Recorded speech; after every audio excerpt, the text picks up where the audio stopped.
Hey guys, Sleepy's here, and as promised, I brought Outlast, the game that everybody and their mama have seen. Only difference is, this isn't my gameplay. I don't have the proper setup to actually play this game and record at the same time, so unfortunately, we're gonna have to borrow from somebody else. Now, this gameplay was provided by the Game Archive, or Game Archivist.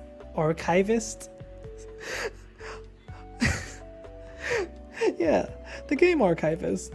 So give them a like and a follow because they did really well with this gameplay. What my intention was, I was gonna speedrun it just to show everybody the in and outs of like how to speedrun it properly. But this game is over 13 years old, so I don't think anybody really needs me to speedrun it. I'm pretty sure everybody knows how to speedrun. So what this is gonna be is just gonna be a little watch party, me and you. Hold on, pause that. September 17th, 2013. I'm not reading that email. Subject TIP, illegal activity at Murkoff Psychiatric Systems. You do not know me. I have to make this quick. This might be monitoring. They might be monitoring. I did 2 weeks of software consult at Murkoff Psychiatric System facilities in Mount Massive. All sorts of NBAs. Yeah, NBAs. Just LeBron's there just doing experiments on the people. NDAs, and I'm very much breaking right now. But seriously, fuck those guys. Terrible things happening here. Yeah, LeBron's out there just like, put this tube inside you, come on. We gotta get the wall rider out of you. Or whatever they do. Don't understand it. Don't believe half the things I saw. Doctors talking about dream therapy, going to deep shit. Finding something that had been waiting for them in the mountain. People are being hurt and Markov is making money. It needs to be exposed. What a cool journalist this guy is, first of all. For like the amount of shit that he goes through just to like air out this corpo's dirty laundry.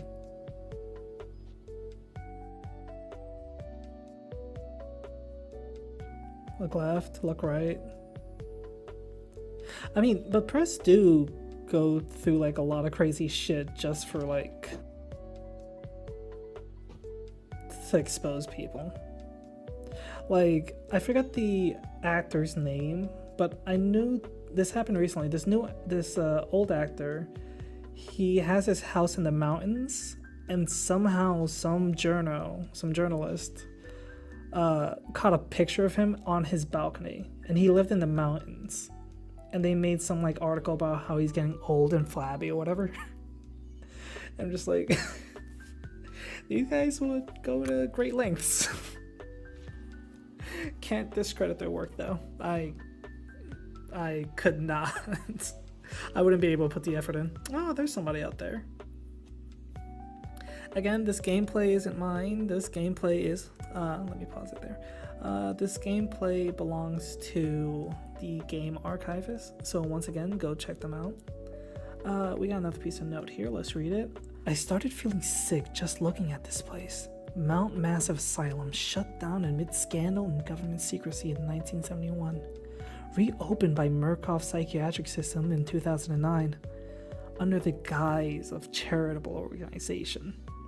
Cell phone reception cut off abruptly a mile out. More like a jammer than lost signal. The Murkoff Corporation has a long track record of disguising profit as charity, but never on American soil. Whatever they got, or whatever they thought they could get out of this place, has to be big. Might finally be the story that breaks those bastards. But yeah, this roughly should take, roughly I can see how long it's going to take, 2 hours, 2.5 hours, but there's going to be cuts in and out of it because nobody wants to sit through like a 2.5 hour like gameplay, especially watching me. I'd probably fumble everything and I would be too busy talking to actually make any progression in the game. Like, that's what I do. When I get scared, I have to talk myself up. But yeah.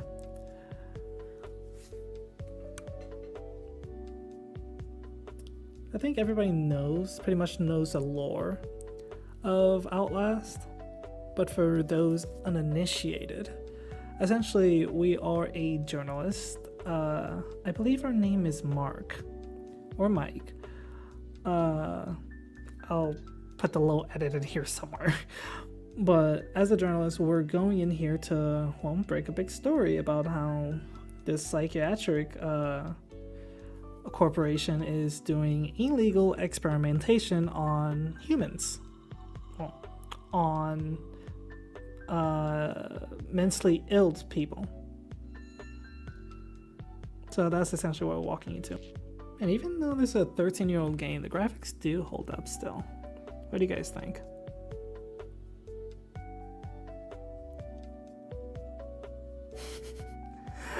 Gotta love those batteries.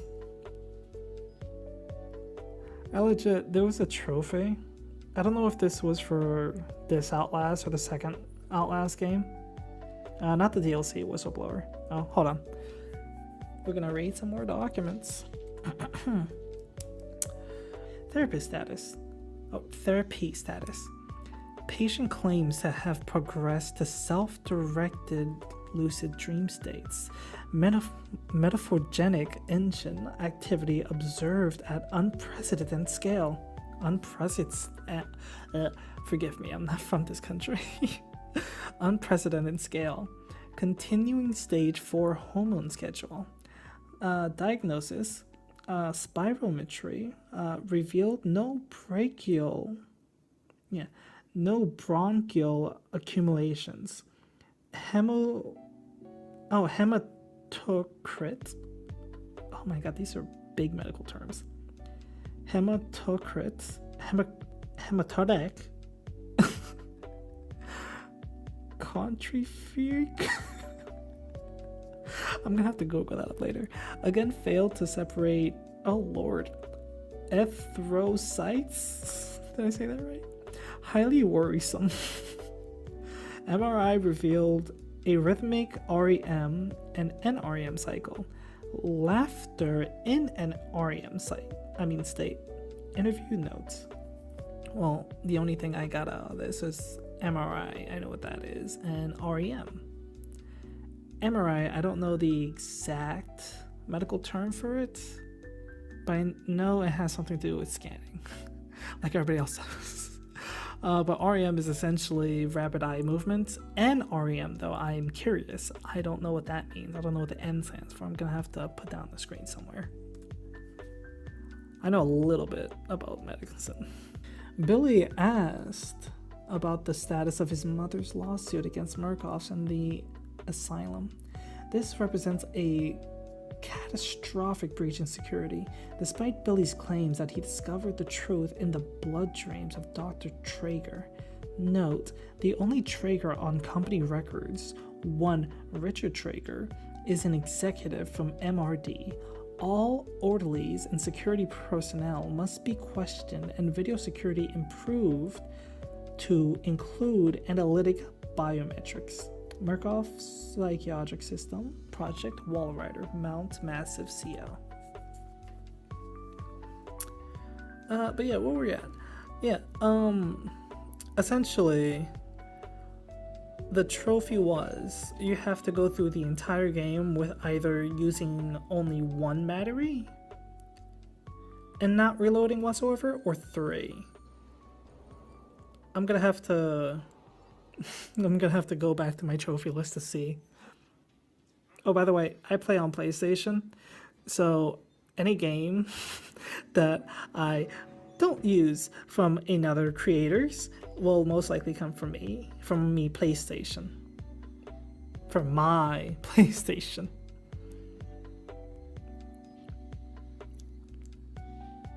Oh man, I told you. Look at that.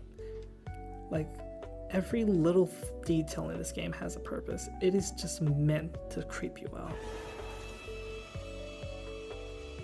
Rah!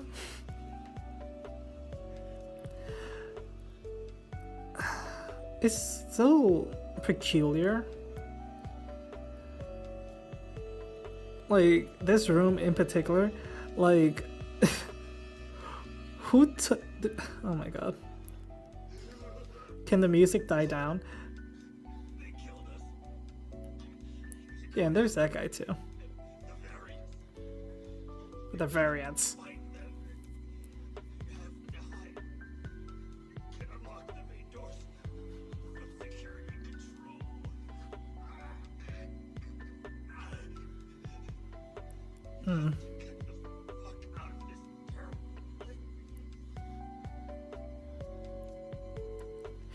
Yeah, you see that.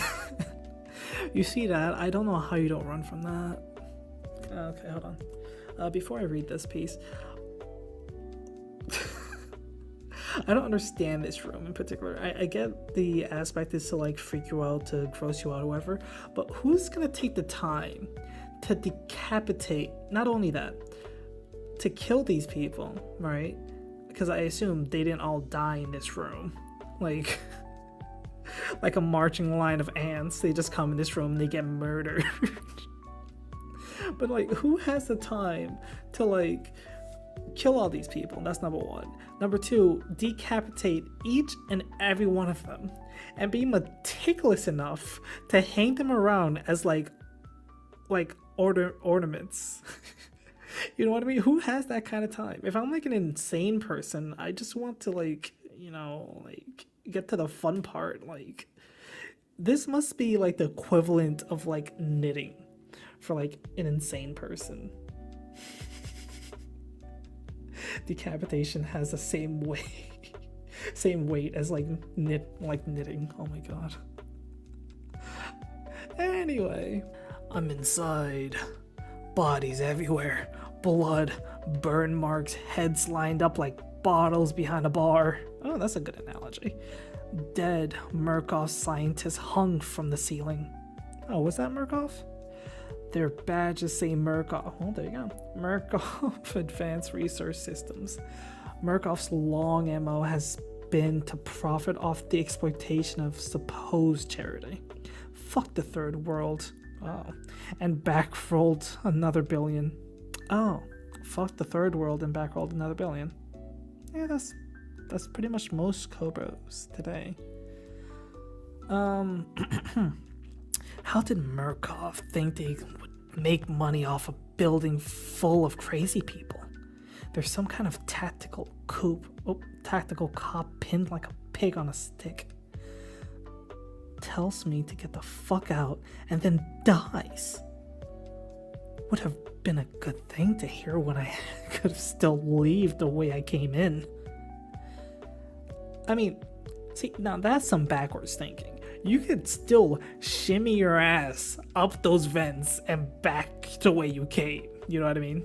Like, if it was me, I would be Tom and Jerry, like, do my ass out of there. You know what I mean?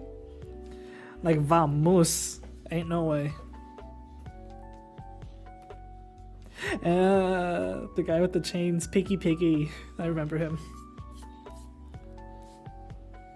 And oh my god, his intro music is crazy. Fun fact, if you clip through that wall right there, through those doors, he's just standing there. Oof.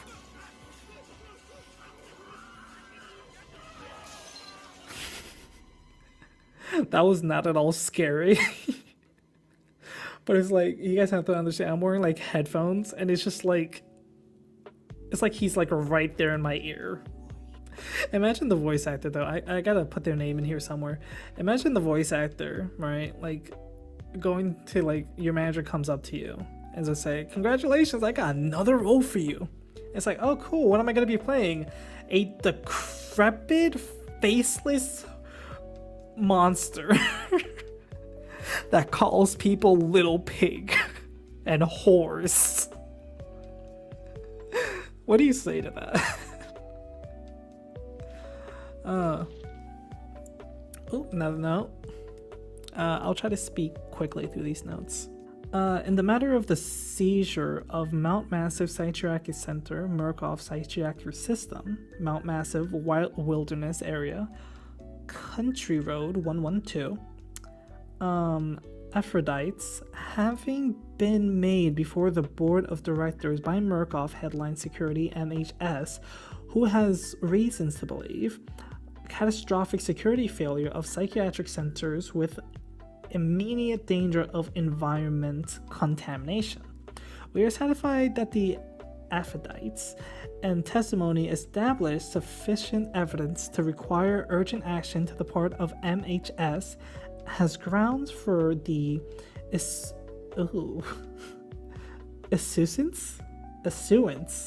of this warrant. Issuance of this warrant. There we go. Hang in there, guys. You are hereby required to grant MHS full access to all facilities and surrender complete authority to its agents. By acceptance of this document, you and any surviving relatives surrender all claims of litigation against the Murkoff Corporation, or it is subsidized for the actions of MHS or the circumstances of which requires their action regardless of responsibility. Now I'm gonna give these, like, every time I see like a corpo, I'm just gonna pull my corpo voice. I'm just gonna have to find it. Oh, this is where he goes. Oh, yeah, the guy fell. Still don't understand that logic though. Was he supposed to be the elevator? Okay, let's see here. Therapy status. Metamorphic engine activity. Fudging big words. Placate. At roughly 200 ppm. Unsafe to Unsafe to progress beyond. Unstate. I can't read. Unsafe to progress beyond stage 3 hormone schedule. Diagnosis: spirometry reveal light to medium bronchial accumulation. MRI scans, chest x-ray, consist with patients' reported dreams. Interview notes: Walker was interviewed in restraints following his self-inflicted mutilations. Restraints have had to be altered to accommodate his enormous size. Walker. Oh yeah, that's the guy that's chasing us. Extensive dermal eruptions as I can't do a good corpo. There's too much corpo speech in here. Anyway. Extensive dermal eruptions as consistent with failed metamorphic engine cellular activity. He claims the skin ripped from his forehead allows for a truer way of seeing. Seems to have some boyhood experience with Tartarella lizards and their partial eyes. He has experienced anxiety about his flesh, specifically around his lips and nose. Attending orderlies should be advised to watch for further self-mutilation. I like my word better. The mental traumas he sustained while serving in Afghanistan seem to be regarding progression of Okay, let me read that again. The mental traumas he sustained while serving in Afghanistan seem to be regarding progression of the ME process. His predominant fixation, amplified by therapy, is a manic exaggeration of military security patrol. A continuation of both chemical and physical restraints is highly recommended.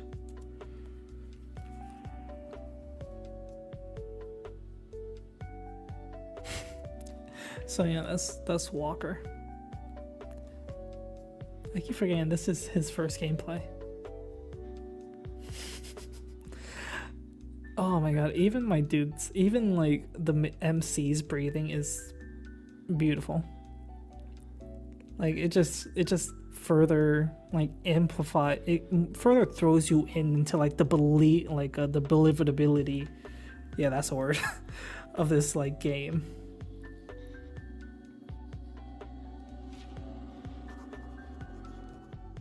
Oh, notes. A crowd of broken men watching a dead channel. They look like patients. They survived whatever happened here, but nobody's home.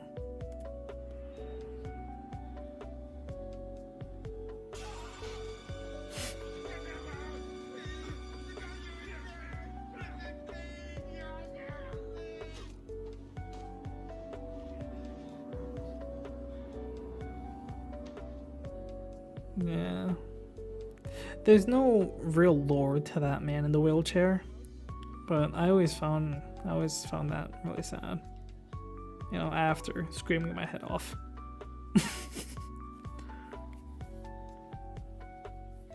Man, you could imagine like Walker did all of this.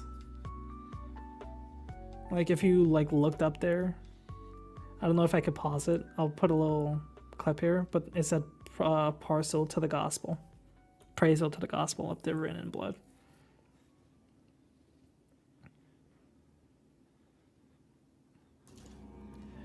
And you have to imagine this guy is like a normal looking dude in like normal attire,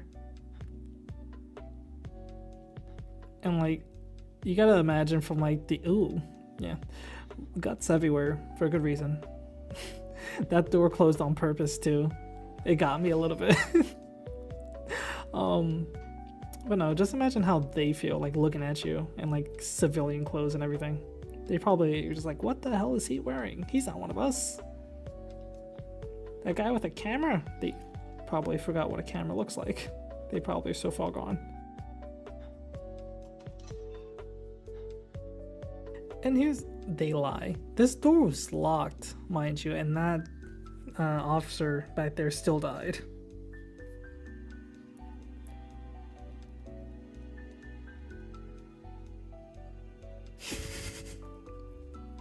The music, watch. I hated this so much.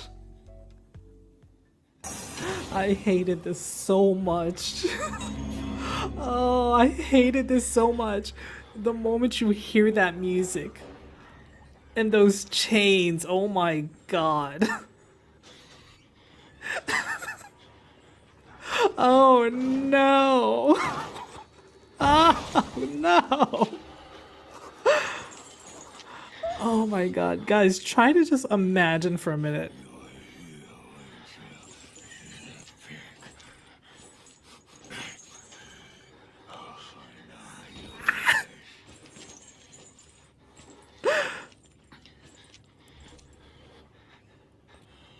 Oh my god.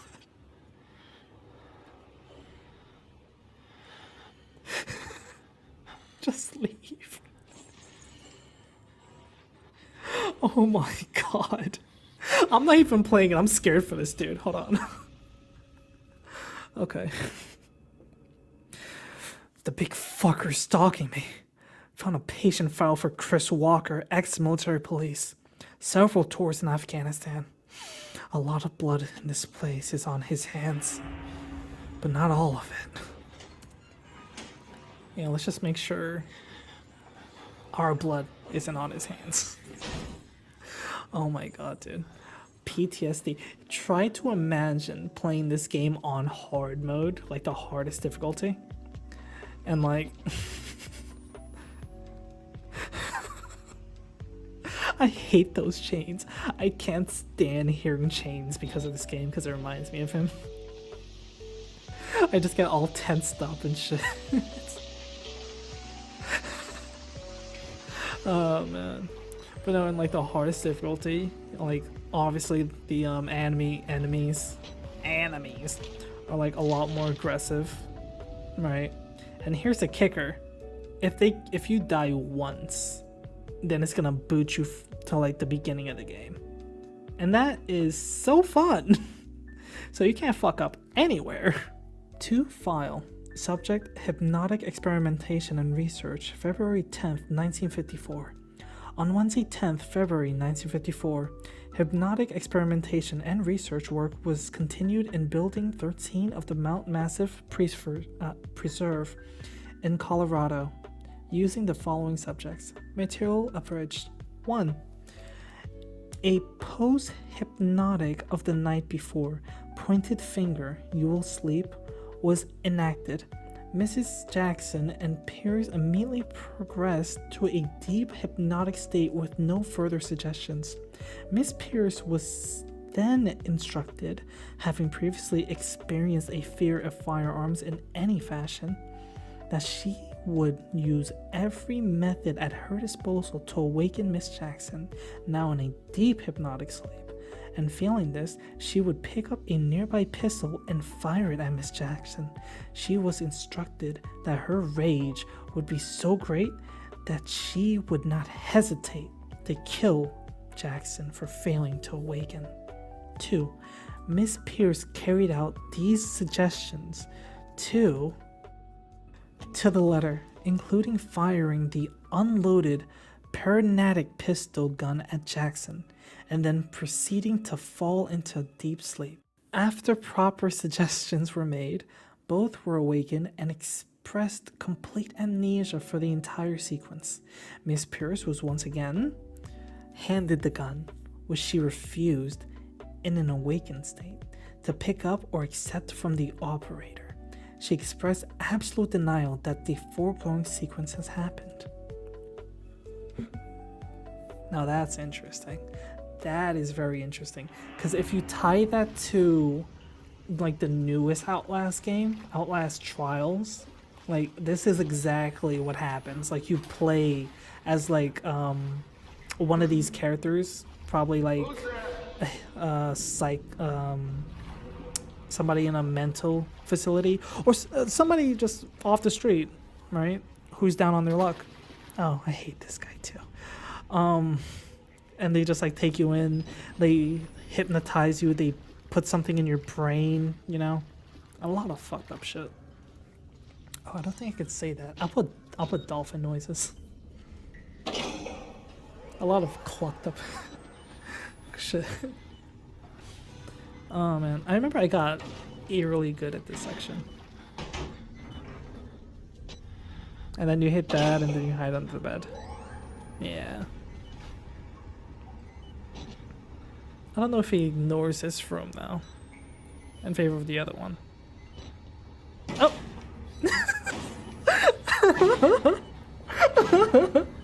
I don't know what had scared me. Yeah, this is the part when he looked at that thing. I ran so fast. Sometimes he checks under the bed.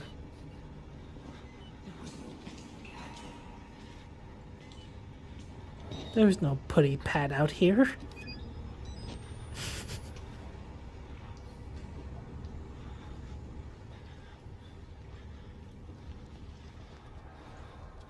Ooh, that was a dead body hanging there. I thought that was him. Oh, let's see. But now, the Outlast trials are crazy though. They're like an entire new concept to like Outlast, where you're like the insane person, or you're the hypnotized. Essentially, you're the victim, basically. Well, not that you're not a victim in like the Outlast game and Whistleblower. And Outlast 2, now that I think about it, a lot of victims. You're a victim of the corporation. Minus Whistleblower. We're not counting that game. Hide! Hide! Oh my god, hide! He's coming! Oh, he's here. Yep. The music clues you in.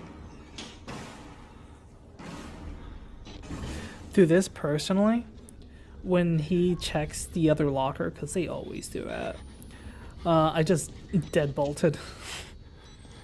Just went on a mad sprint to the power button and just ran back. That's just a little tip. Up to heaven, went away. Sure. But that's a little tip for those who are trying to get that trophy. Best thing about the Outlast game, though, the first one, the one that we're currently watching, is that you don't really need health items here, which I love. Because, like, you can get hit as many times as possible by average enemies, I should say. But, like, special enemies can obviously, like, one-shot kill you, right? Like, when, like, average enemies, they can hit you, like, once or twice, and you just, like, automatically heal, and I love that. Oh, this dude got lucky. I never got this lucky. Oh. He hears you! Oh, no! He's right behind you! Joffred!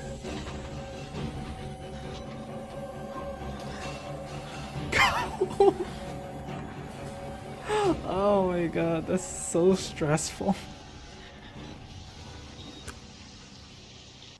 Oh, this part is really annoying too. Like when you're trying to leave. Yeah. A big ass needle too. Oh my god. I'm sorry, my son. I didn't want to have to. You're not sorry. But you can't leave. And the thing is, he just stuck it in me and just paused. But he just like put the needle in me and just pulled it back out. Will you see it? So he didn't even inject nothing into me, which really pisses me off. The wall rider tearing his truth. Look, if it was me, if I was in that situation, right? I'm still conscious. I still got a bit of strength before, well, that happens. Like I would have tried to swung. I would have tried to retaliate. I would have. It's so easy to say these "I would have" when you're not there. I would have been crying. I would have been crying. Like, no, don't do this to me. Do this to somebody else, not me. At least we have our outfit, like the same outfit. Cause I always thought, cause like in Outlast 2, like they strip you of like your clothes and put you in like these padded cells. I forget where they put you.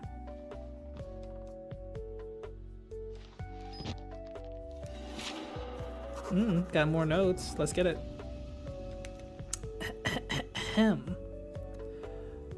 The priest, Father Martin, brought me here to show me something.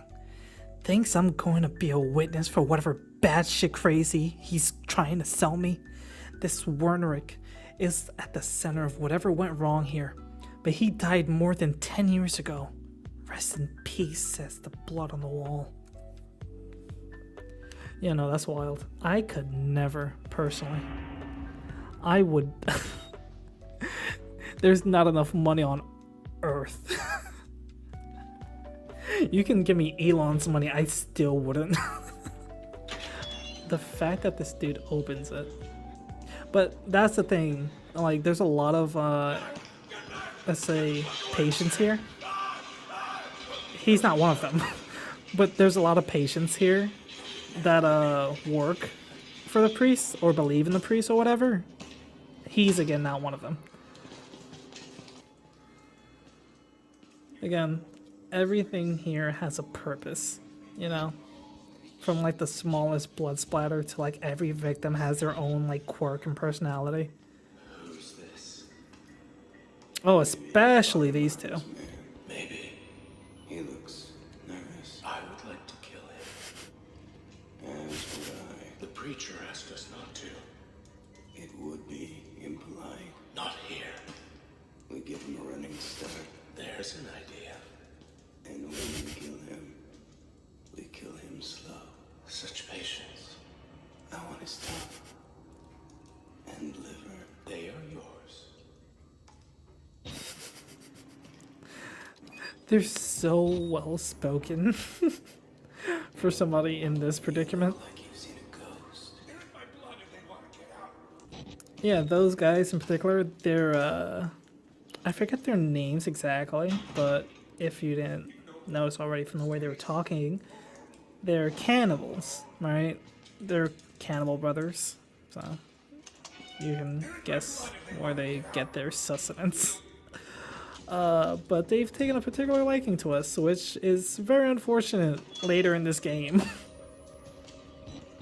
Oh, I remember this section as well. This isn't a fun section. They'll tell you it's science, but it's not. They were waiting for us in this place. Billy understood. They're always being here. Ah! Okay, that actually surprised me. Okay, get away from that guy. Yeah, this section is particularly gross because it has something to do with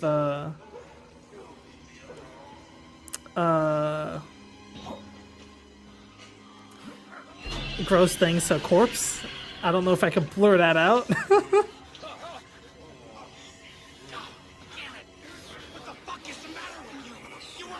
What? Oh no. Stop recording that. It's sick. You're sick. Oh, I think I'm gonna have to blur that whole section out. Okay. Necrophiliac. Fuck this place. Seriously? Just fuck this place. Dying keeps moving lower on the list of the worst things that could happen to me here. You got that right. There's no resting in peace in Mount Asylum and Murkoff Asylum.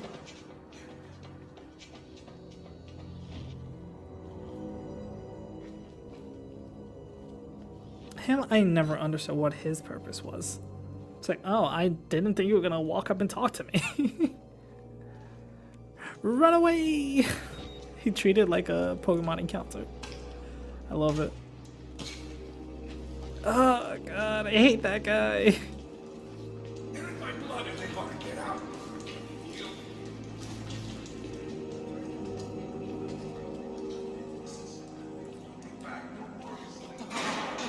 I didn't wait until I finished, but I saved some for you. Just wait. Oh. Wait. Wait, that doesn't make sense. Who is he? You didn't wait until I finish? What? Was he... Anyway, we're gonna ignore that. I don't care to think of like the implications of that. Let's see. I think we're at half an hour into the gameplay. Because this is the down the drain guy.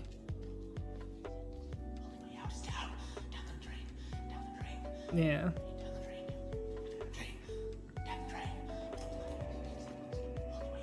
He didn't write this, mind you.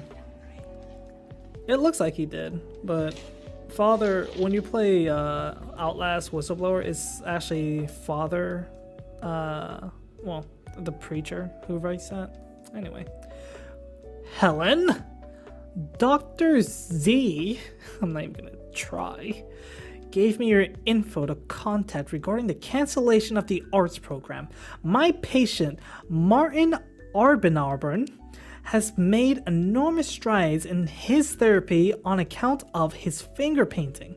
Just in the weeks since canceling the art program, his schizophrenic active assertions of some higher calling have accelerated enormously. Please, just let the man finger paint. The few dollars you're saving on temper paint is more than swallowed by the cost of Claspin. I can't imagine the logic at play here, unless Murkoff wants our patients to become more disengaged from reality. Please advise, Dr. Neil Walram. It's like, I would not, if this was me, I'd be pissed. Just let the man finger paint. I always like that part. Yeah, he's the guy. Don't go down there. Okay.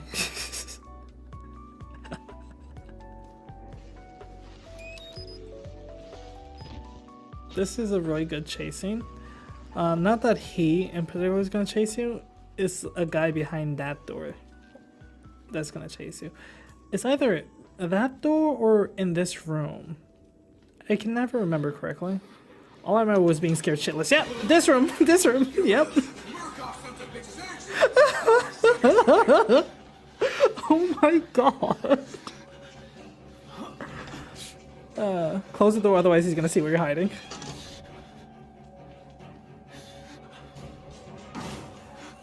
Unfortunately, the video does get a bit choppy here, but it's okay.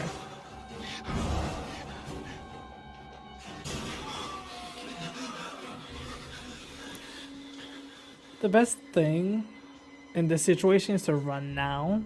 Again, this is when I was playing in a hardcore mode. Run out now. Let him chase you back into that room. So then you're inside of that room while he walks away. Like the room you need to be in. That would be the play here. The fact that we don't have weapons in general sucks. Oh, doesn't he come back in here? Oh, maybe I'm tripping.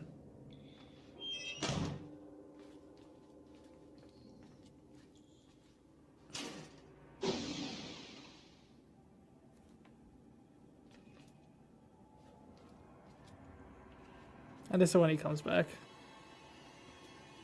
I like this part in particular. If this is somebody's first time playing.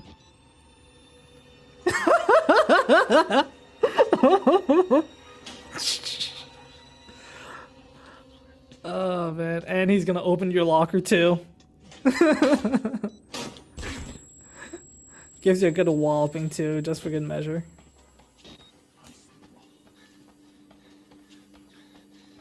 Oh, that's the guy with the baton? Really? Oh, I just noticed that. I guess we're more quiet.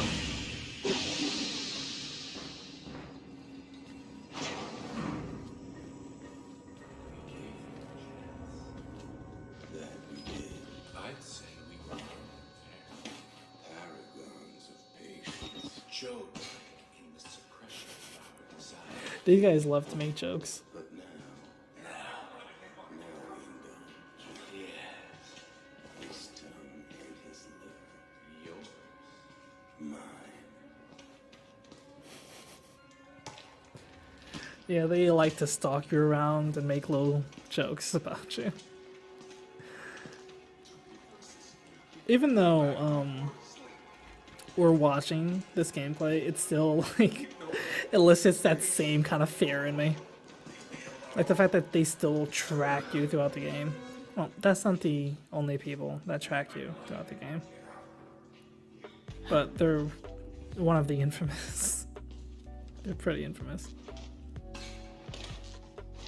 Proper purge gate maintenance is critical to the Project Walrider security. Please refer to Murkoff Court Maintenance Manual MMPSMM180286 or seek guidance from a superior with the proper security clearance. Thank you.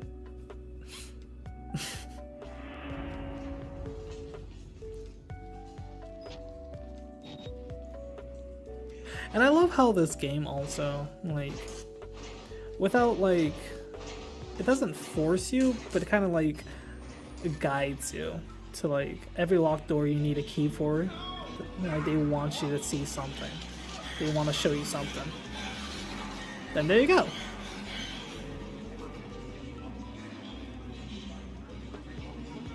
Ah, Walker, he just loves his centerpieces. I can't shake Chris Walker, the big ugly fucker who likes ripping people's heads. I hear him muttering about security protocols. Containment? What if he's not the problem? What if he's trying to fix it? Nah. Chris Walker is what we call a collector. Chris Collector is his name. I just love the guy down there that's just like running. It's like, oh!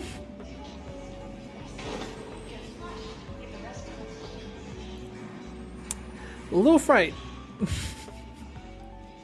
That did a little sun to my heart. A little doki doki.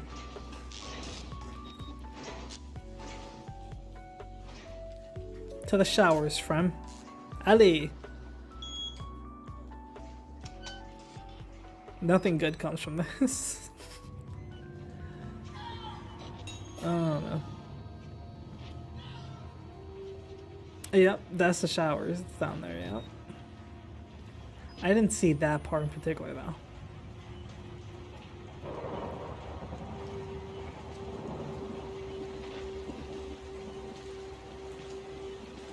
And then you see the eyes and his junk, and then you try to walk back, but he's there. Vanished without a trace. I just had sarcasm. It wasn't my intention. He thinks we're assholes. Oh, stupid.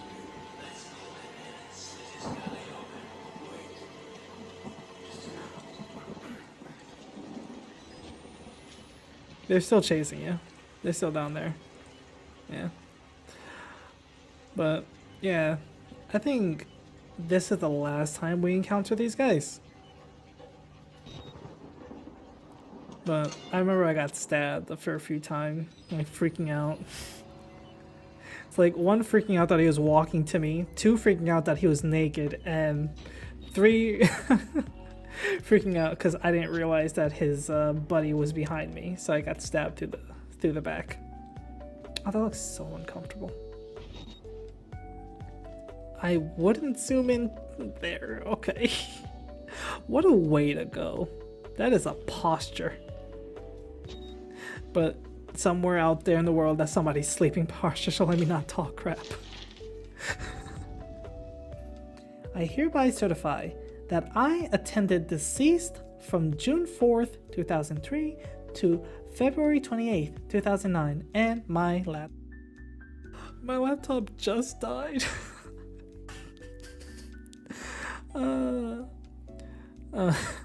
Where was I? That I saw him alive on February 27th, 2009. That death occurred on the data stated above at 4:11 p.m. The principal case of death and related causes of importance were as follows. Heart failure due to advanced age. This is to certify that this is a true and correct copy of the original record. Alright.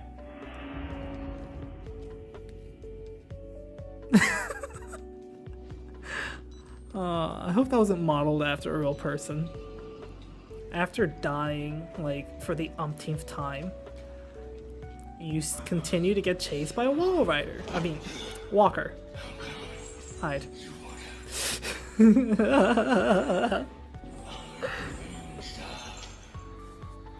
looks dead at you, too. This is a good time to escape. And run up those stairs. He's gonna see you regardless. So, it's absolutely... Oh. How did he not see you? He saw me so many times when I try to sneak through. He's gonna see you regardless.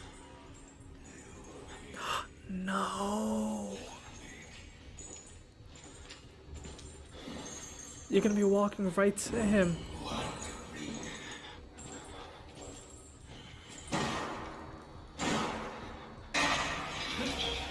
Well, he saw you.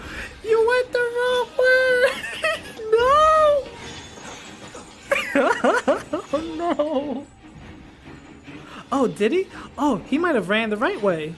What am I talking about? Walker's one weakness. He can't fit through those tiny doors. He has too much gains. I like how the music plays like he's still chasing you.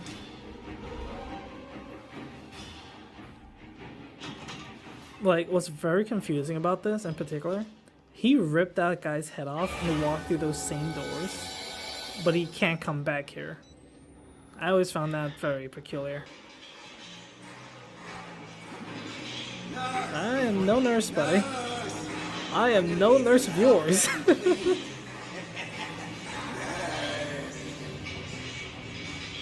Again, you could not pay me enough to work here.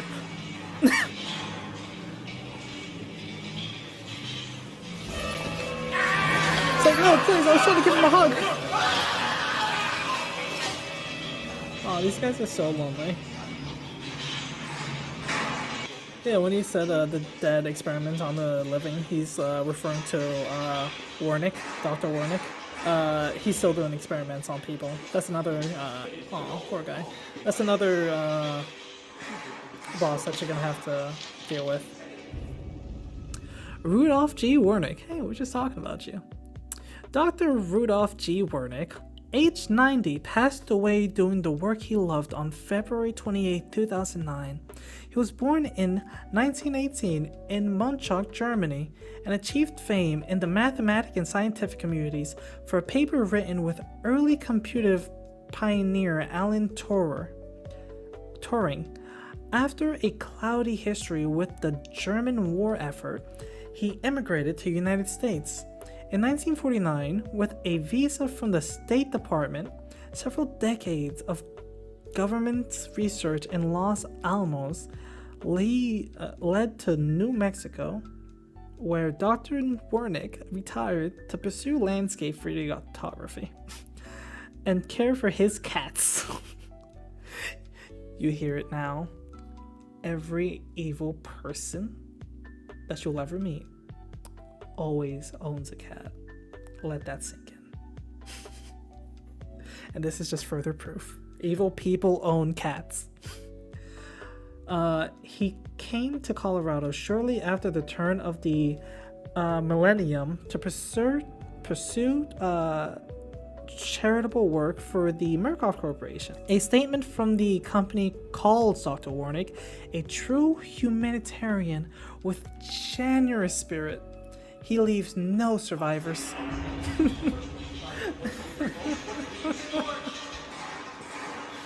He leaves no survivors. I guess that's a good thing. If I were to get captured or something like that, kill me. Just kill me. Don't torture me. I am not a fan. I'm not a big fan of pain. Do me like the Jaguars do. Oh, this area in particular sucks as well. Playing on hardcore mode because there's an enemy here that can one-shot you if you're not careful. Yep.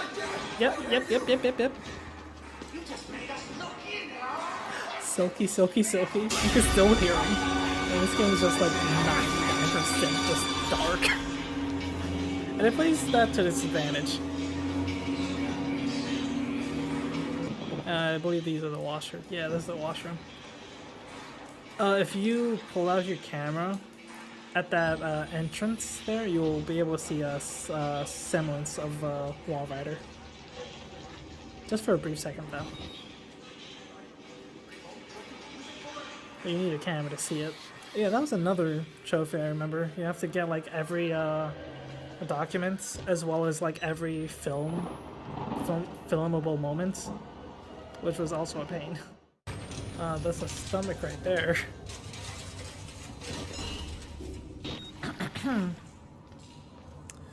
Let's see.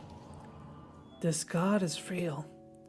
What we've mistaken so long for ghosts, spirits, madness, we were only willfully ignorant. The scales on Soul's eyes were fear, and when you see beyond it, you truly see. This is the gift of the Wall Rider, the gospel of sand. The greatest sin in the world is willful ignorance of God. This receive a revelation and not spread it to the waiting flock. This place, to stand in the way of salvation is a sin for which there is no punishment too great. This was from Father Martin, written in pencil.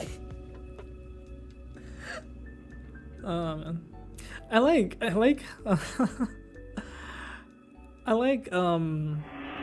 the fact that these guys still have access to like pencils and other writing utensils to like leave these little notes behind. They block off a path because they want you to go through something. It's a tried and true method to like horror games. Like they block something off because they want you to go through like some adversity to get to unlock it. This is a particularly clever one, but still very spiteful about yeah. And he sees you immediately and you walk into a wall. Oh no.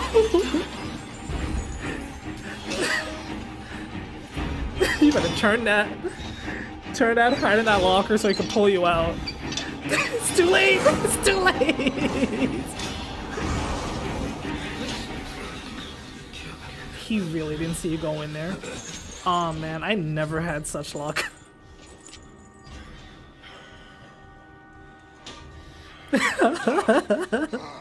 So mad he opens it a second time. He must be in there now.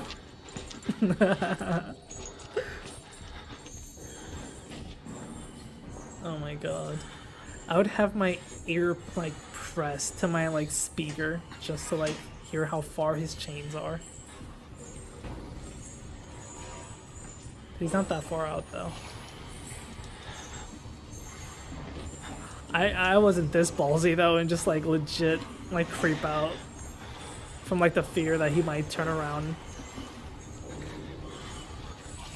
Yeah, they did a real good job fleshing out like Chris Walker's character.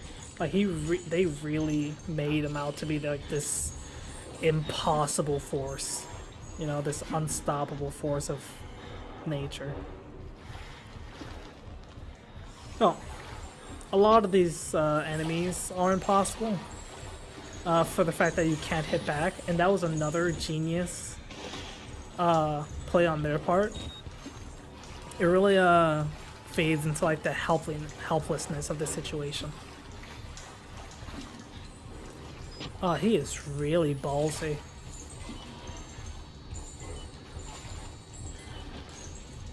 And like the little I like how he turned it. Oh!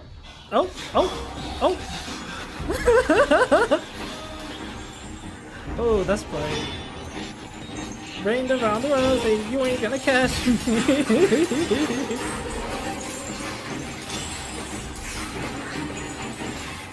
Oh yeah, from that hole he grabbed me. Yeah, from that hole he grabbed me right from up out of there. I personally couldn't escape in time when that happened.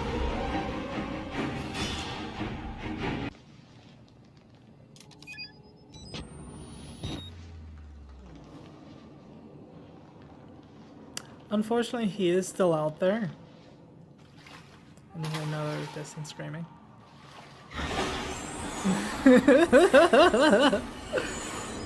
Yeah, he's always there at the worst of times. I think this is standard mode.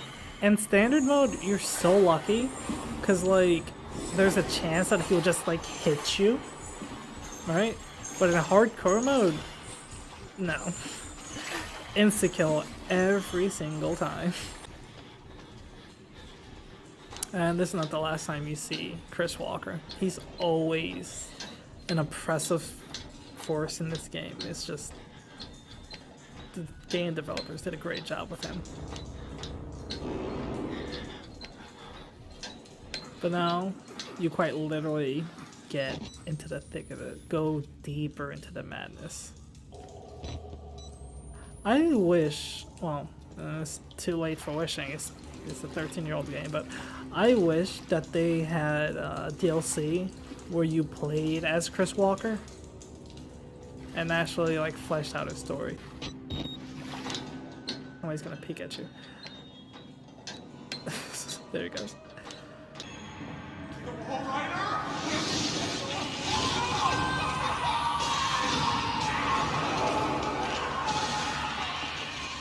That part was also beautiful.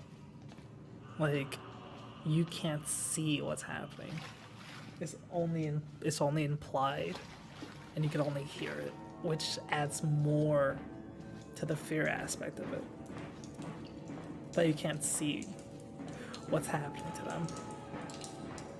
And if you can't see what's happening to them, you can only imagine how worse it'll be for you. Yeah, that's Father Martin right there. He's casually going through the caves.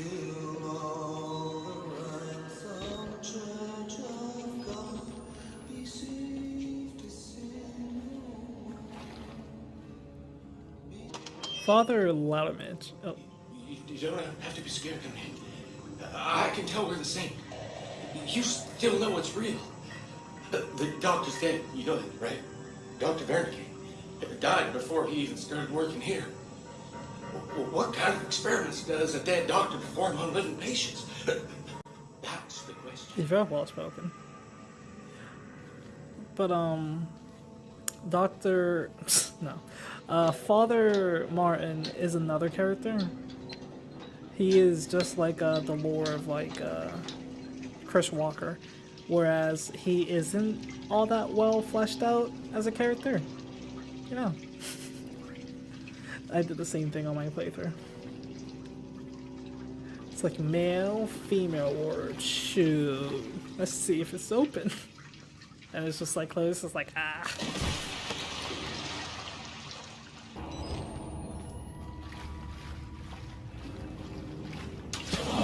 You gotta love this. The sound crew went off on this game. Oh my god. They really made you not want to go in there. If you haven't played Outlast before, you know, get a friend, you know, stop watching it like I am, and play the game yourself, because it is actually really good at what it's supposed to do. Every sound is like meticulously engineered, every scene as well, to surprise or freak the hell out of you. Again, there are no accidents with this game. Everything that was put into this game was put in with a purpose. It was put on up until that section where there is something in the water with you this time.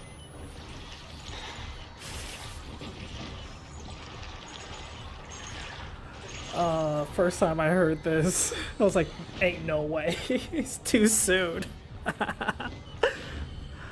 I duped you in the sewers. What are you doing here? Your only protection is the darkness, but he can still sniff you out. Which had me so, like, scared. The fact that my man made it here on his first go. It had to take me a couple tries. I was always so panicked, especially on like hardcore mode. Remember this guy? Screw that guy. Like, screw that guy, dude. Like, he just like locks you out, dude. Ooh. You can only imagine what he's seeing. And the game does such a good job, like, leading you where they want you to go. You know? It's like, you don't want to go back up there, because he's up there. So, you can only move forward. And now you are on the ground floor of the Malus Ward. I found this section particularly difficult, only because of a few choice enemies. And panic, scattered brain. Dude. When your mind's in a panic, you just don't know where to go or what to do. That's one of another of this game's strengths that it plays on well. It's like always putting that tension on you. It's always putting you in that panic, no matter how many runs you go through. Well, you can do as many as run to be familiarized with it, and then you're not panicked anymore. But like for your first or second run through, it does a beautiful job keeping that tension upon you.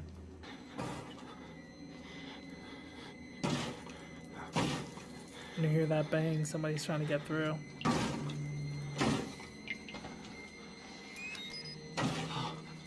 Essentially, you don't want to push that open, but they give you the option anyway.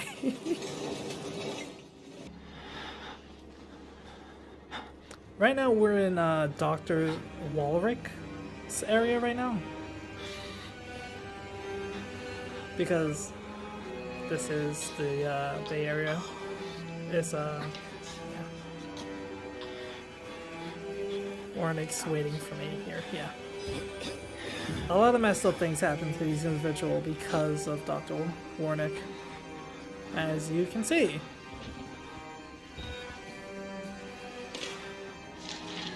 Now let's see. says. I gotta read it. By Rick Traeger. This patient also unfortunately didn't make it. I tried my best, but I'm just a doctor, not a miracle worker. I'm pretty new to this whole doctor thing, so I'm still working out all the kinks. Anywho, somebody's gotta cut the fat from this Project Wallrider disaster. We've been bleeding money ever since this thing went tits up on account of that Billy kid. But I've managed to slim back personnel by more than 80 people, which means short-term savings in salary and long-term savings in pensions and healthcare costs. And I've been figuring out a lot about biology. I was on the fence about it before, but now I can say with absolute certainty that a person can't live without his kidneys. You learn something new every day.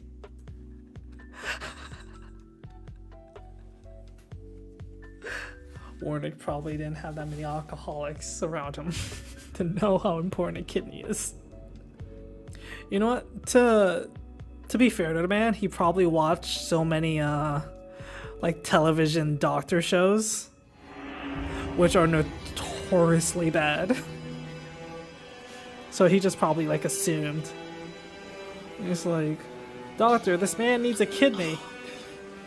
It's like, do we have somebody who's willing to give up a kidney?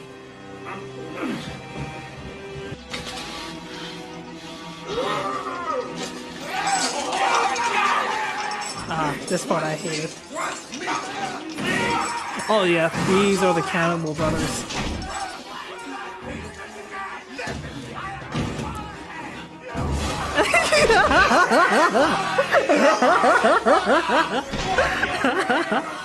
Oh my god. Oh, I hated this one so much. Because the same thing happened to me.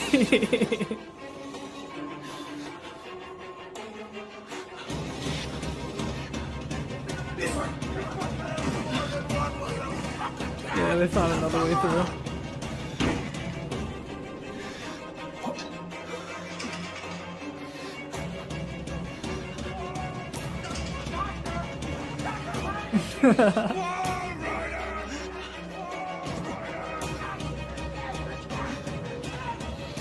And this jump usually kills a lot of people. Yeah, those are naked twins. I didn't know they were the one that chased at you. I thought it was just some random psychopaths. You can't hide!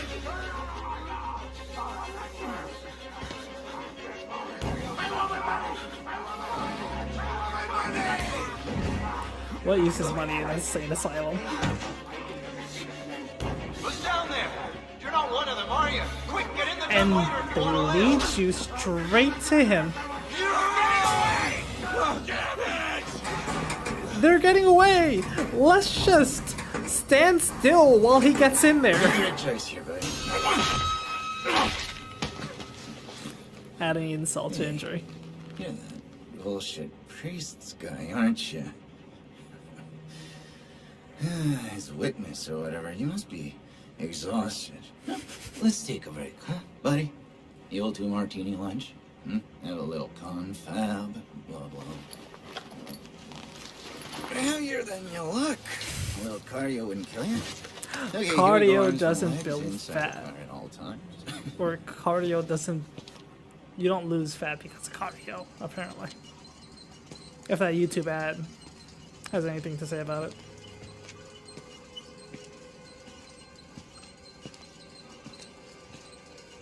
You guys seen that ad? I've seen that thing everywhere. Paleo, cardio, doesn't help you lose fat. You know, I love the mountain air up here at night. You want to head out and take a stroll? Go ahead, I'll wait here. Go on, run free. I'm in no hurry. No? All right. Nose to the grindstone, I like that. Okay then, this way. I just love his douchebaggery. This is the type of man that knows how to have fun at his job.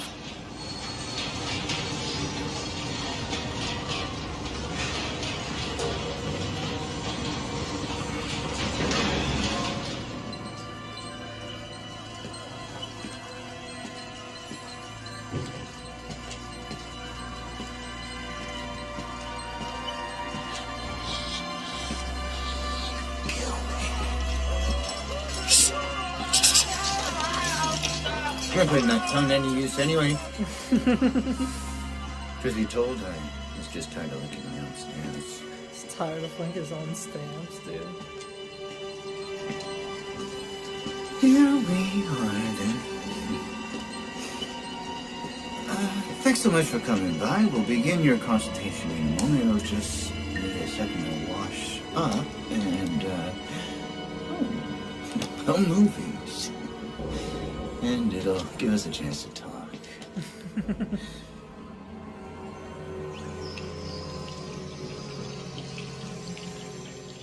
Yeah, the worst thing happens here.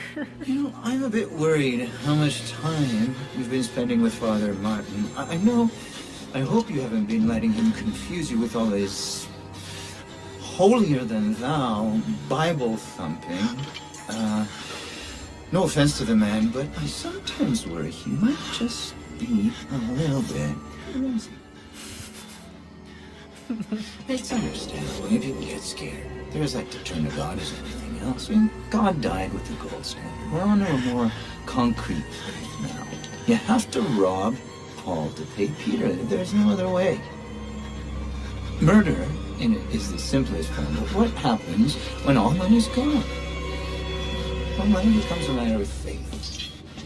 And that's what I'm here for. Oh no. To make you believe. Oh no. You paying attention?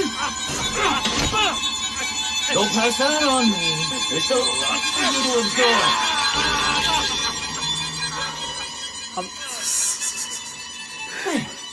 Better, right? Here's the more cheap here. We made the consumer into the means of production. This thing is gonna sell itself. Oh my god. This scene never gets any easier. In fact, it gets more gruesome every time. Oh.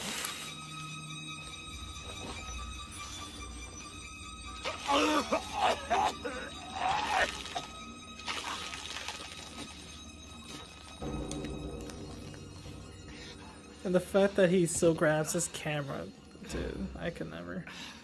Alright, well, we're gonna stop it here.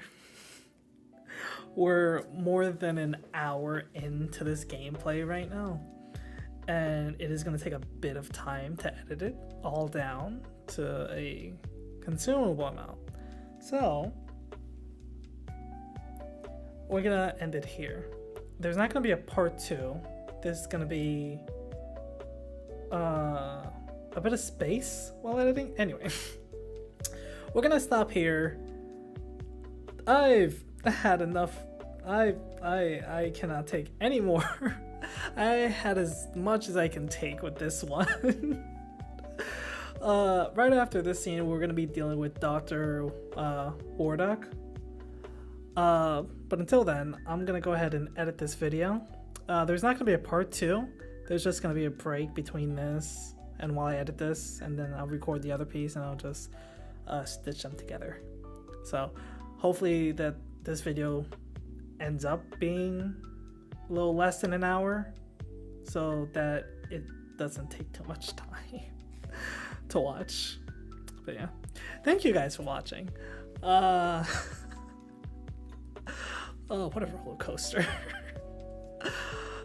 Can't wait to see you guys next time, or keep watching for the next video. I don't know how to really end this, but stick around for a little bit because it's gonna continue. Or stick around a little bit. I'll put a little commercial break in here.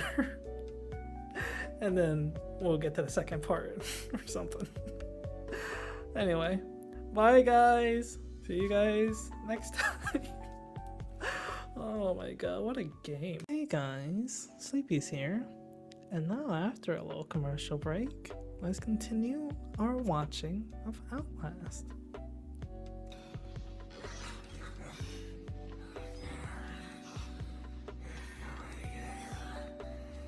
Oh, this poor guy.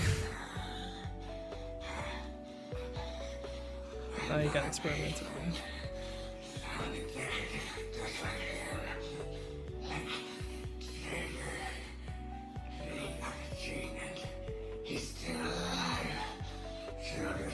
these fingers. He works so well. You can control it. And you can control it. Nobody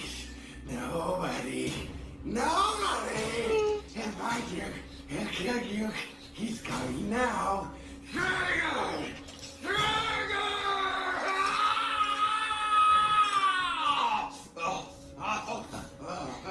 I see what's happening.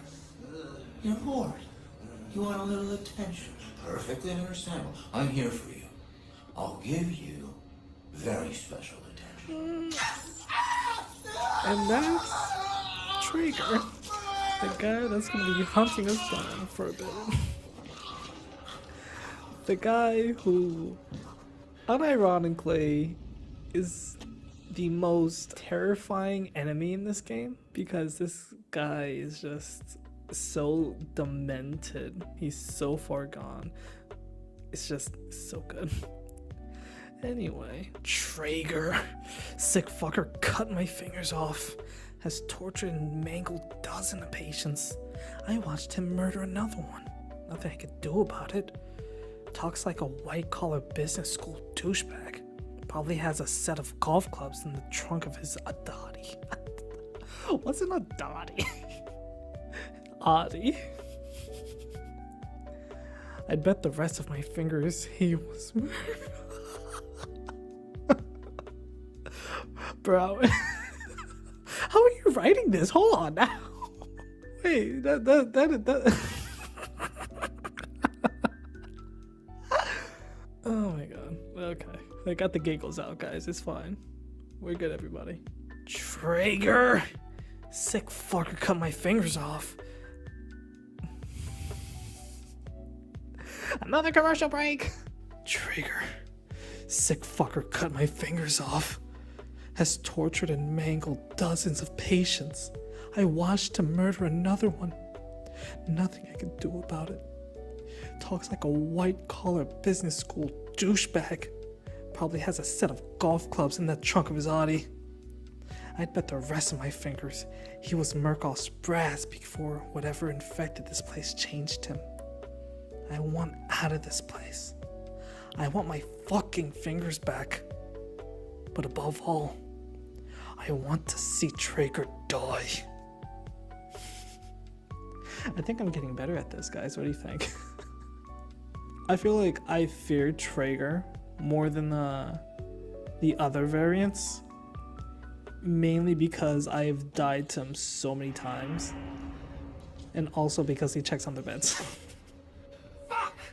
Fuck, really? Oh no. You're gonna walk on me? If there's one thing I cannot goddamn stand, it's a queer! I'm a huge quitter, man. Come on. Life is hard.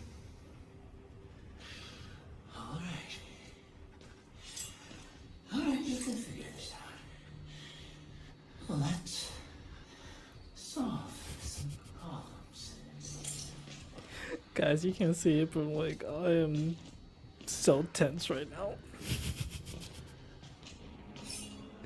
At this point, he just stalks you, butt booty naked, with a goddamn, what are those, scissors? Oh no.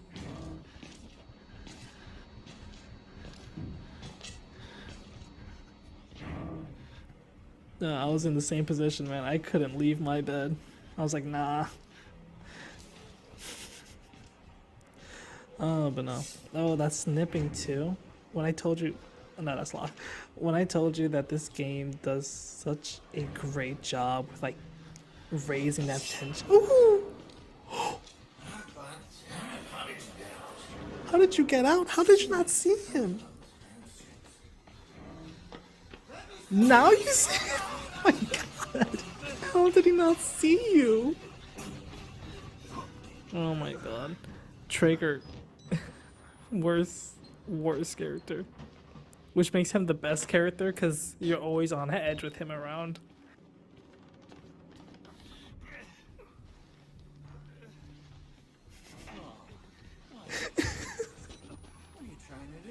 Where are these guys finding these exits, you know? And why can't we find them? Fun fact, y'all. in this section I did the exact same thing. Difference is he spotted me. He walked straight down here and walked a little too close to the bed to the point where he spotted me. I was so upset. I immediately deleted the game afterwards because it was like, it was so unfair. Again, this was on hard mode, so it didn't even matter whether I deleted it or not, because it would have sent me back to the beginning anyway. So there you go. Oh my gosh! And the worst thing about him too, he just walks back and forth. Hold up there, buddy. No!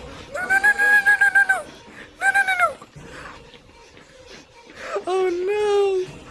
Oh no! Hide!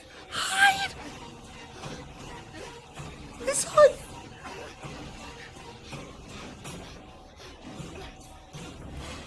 Maybe not? Can the music die down? I'm close. That's who I am. Oh my god.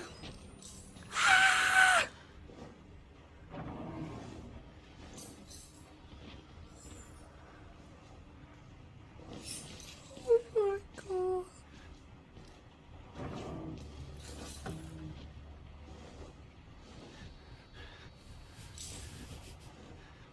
Hey, nobody likes a quitter. Oh, he's not coming here, is he? As far as demented characters go, Trigger is really up there. He's not as bad as Chris Walker, you know, the head collector. Our secret crush, basically. That's why he follows us around. But Trigger is really up there. With the fact that he just doesn't kill people, he experiments and tortures them.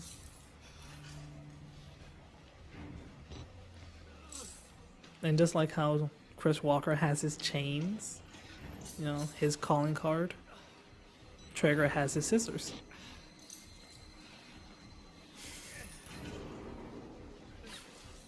This is your best time to sprint out of there and go push that thing.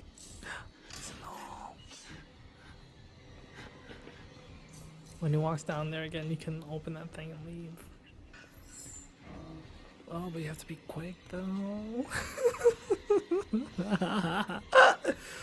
Oh no. Hurry, hurry, go, go, go, go, go. No!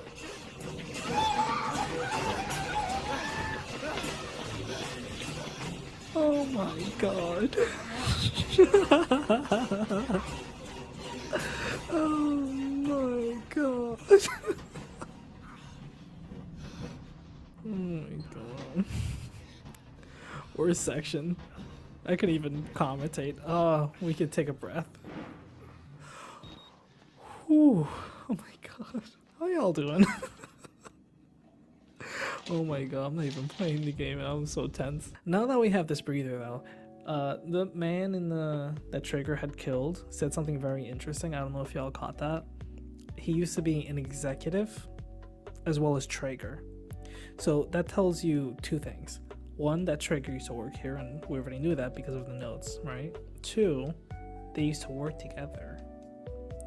And if we want to connect that to like what we've read already, Trigger telling Billy about his mother's lawsuit, it forced Murkoff's hand because Trigger broke contract basically, right? Whether he did or Billy really saw it in the blood dreams, he broke confidentiality, right? So tying loose ends, Murkoff might have taken him, right, and experimented on him, right, for the Wall Rider experimentation, you know? Trust me guys, I've been paying attention. Aren't you proud? Anyway. To whom it may concern, this is my third time working for... Wait, no. To whom it may concern, this is my third time asking for reassignment after 2 months without answer. I don't want to work at Mount Massive anymore.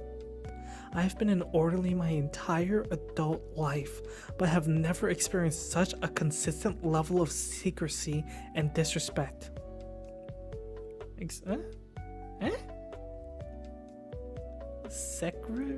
Secrecy? Secrecy? No! Big words! My one weakness. To whom it may concern.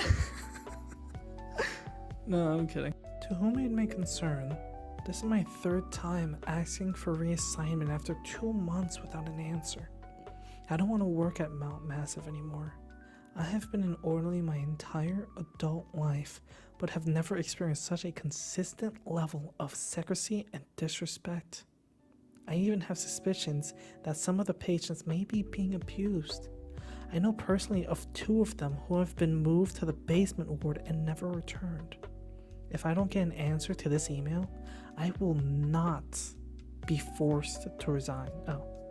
I will be forced to resign and may very well consider contacting the press. Thanks for your time. David Anno Perrin. I hope I pronounced the name right.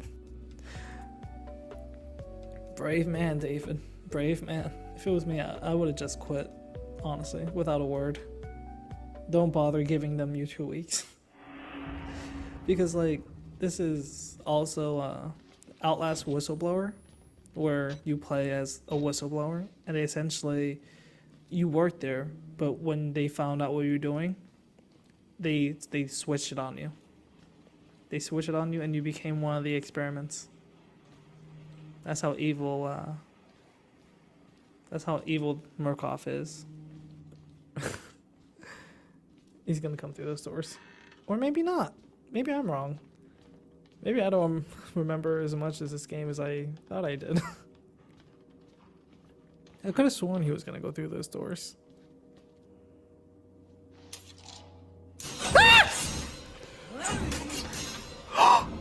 No, no, no, no!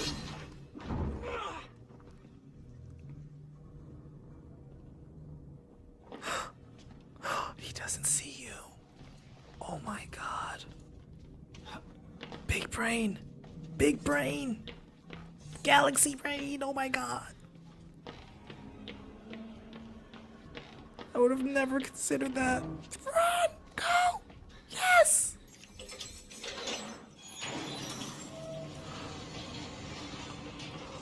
Oh my god, maybe it was me. Oh shit. Oh no! No! Get him out of there! Avenge your fingers!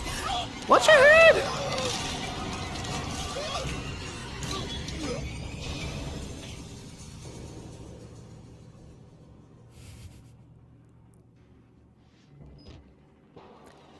Run free! How to make Traeger juice? Step 1, squeeze. How to make Traeger juice. Step 1, squeeze. Again, how is he writing this? Oh my god. You'd think losing fingers would be like a new adjustment, but my man's moving just fine. Miles is a giga chad, dude. Oh my god. He loses like what? Half of an index, part of his ring finger, his middle finger, on like both hands. So a total of like 6 fingers he lost. But my man's like, nah, I can still hold a camera. I can still open doors. I didn't need those fingers. It's like some Baki Hama crap, dude. It's like you lose 2 fingers, you keep going. You lose an arm or a leg, you keep going. If you guys haven't watched Baki, I would highly recommend that anime for its absolute weirdness. Oh my god. That section ended a lot quicker than I thought it would, personally. Because it might be just me, but it took me so long just to get past him, to like build up the nerves to get past him, and I got murdered so many times. I'm actually jealous that he got through it so quickly and so easily. There's Father Martin again. Always watching, Miles. Always watching. Up like the others. There were others? Meet me outside. Meet you We're outside. close now. If he wanted me to meet him outside, he should have broke the glass. You know, we could walk side by side. He makes no sense. Like, Father Martin is the only character. Well, there are many characters here that don't make sense. But how are those still burning? He wants you to see this gospel, right? But he never directly guides you. You always have to figure your own way out. You gotta feel through the dark, basically, which I find very annoying. As far as this goes, I guess this is a blind reaction because I don't remember most of these. Ooh, notes.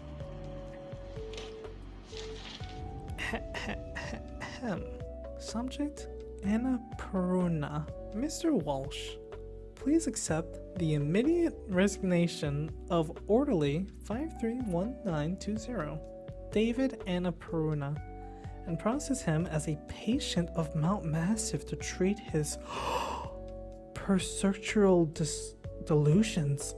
Oh my god. Treatment should continue until the time of his death. Thanks, buddy. Rick Traeger. Murkoff R&D.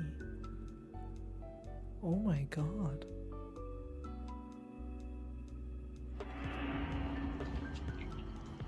I can't believe how badly I butchered that word. Oh my god. I'm so embarrassed. I'm sorry, guys. I'll do better.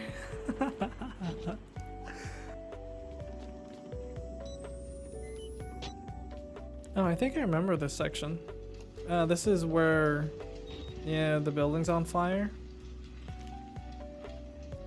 Are you not gonna go in? Are you not curious?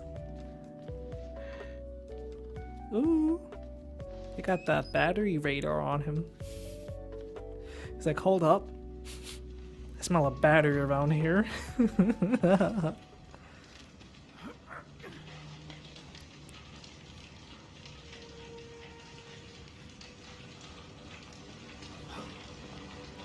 Fire doesn't look like that. But oh my god, you can see his bones. I had to burn it. All of it. Murkoff took so much from us. Used us. Turned us into these things because nobody cares about a few forgotten lunatics. So let it burn. Burn the whole goddamn thing down. Get out. If you want to live, you can get out through the kitchen. I'm not the only victim here. Not by a long shot. I watched a man wait to burn to death. The most painful death imaginable. Rather than stay in this place. I wouldn't say the worst. Ironically enough, the worst pain imaginable happens to you in Outlast 2. The worst pain imaginable legitimately created the word excruciating. I'm just gonna leave it there when we get to Outlast 2. No spoilers, guys. Oh, another note. If you're reading this, say something. There's no shame in psyche. If you're seeing this, say something. There's no shame in psychopathological proximity stress disorder. Talk to your supervisor to get help from a Murkoff success counselor. Aren't you guys proud? Hey! I'm making progress. I can read. Oh man. In all honesty, I can't remember this part at all. Like, the only thing I remember from Outlast was Piggy and Traeger. And a bit of like the end sequence. So this is a bit new to me. Or at the very least, like, my memory's a bit lagging on this part. That creaking. Oh my god. Like the random noises you hear too. Oh my god, it's so good. There's no water in the system. Get more water in there. It's nice how all these things are conveniently close to. Oh. Oh! That's Chris! Oh my god, dude. Chris is like he's like a schoolgirl, dude. He just wants to give you he just want to give you flowers, dog.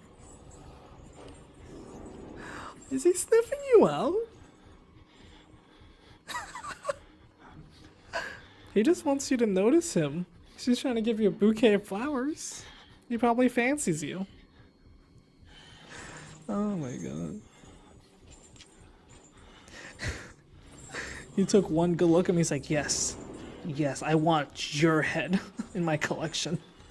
That's what it is. It's a sign of affection.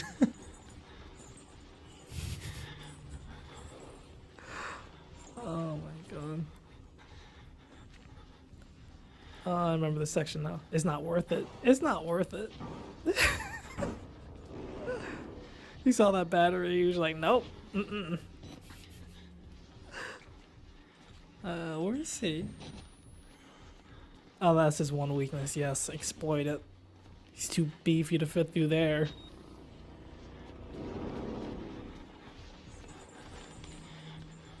Oh my god. It's like he's right on your neck.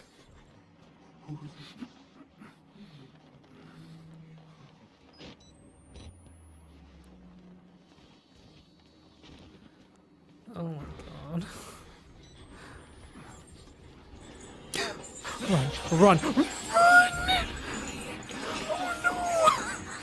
Oh no! Jump!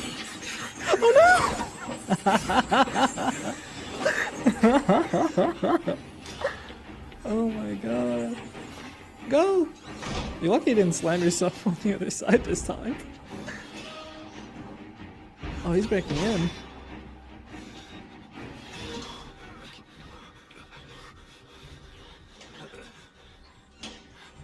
Oh my god. Wait, if there's only one locker in there, and Chris Walker is known to open lockers, oh my god.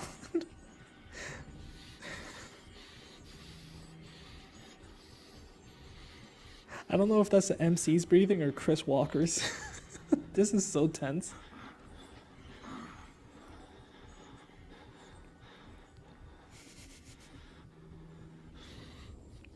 I think we're safe.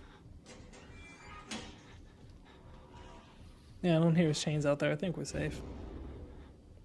You gonna take a peek? He does. Oh man. No. Chris Walker is very persistent now. It feels like he can track you everywhere in the game.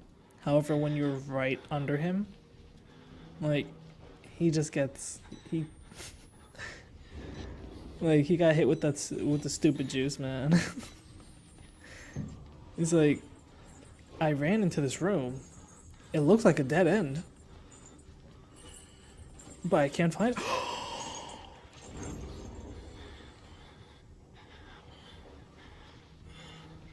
Don't go in the light.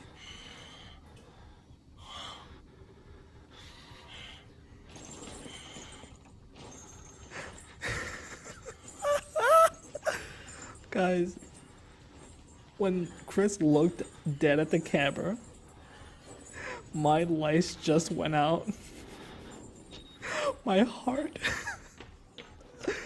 Oh my god. Go! Just go! Other way! I don't know if he's chasing you in this section. Maybe Chris doesn't like water, because I didn't hear the music going. Goosebumps, dude. Oh my god.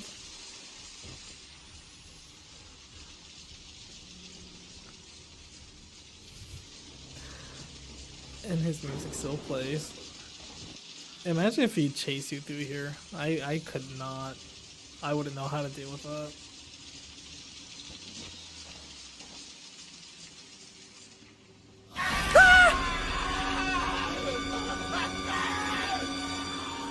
Oh my god.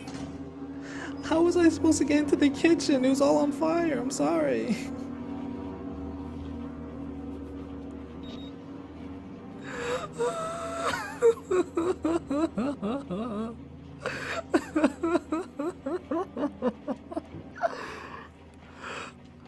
Oh, that was such a cheap scare. Oh my goodness. Again, Father Martin doesn't help you get out whatsoever. He's like, come meet me outside. Find your own way out though.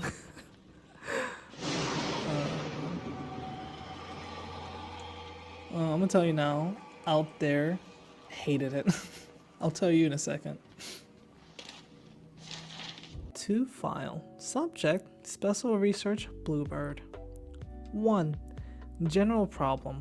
For the past several months, Bluebird has been endeavoring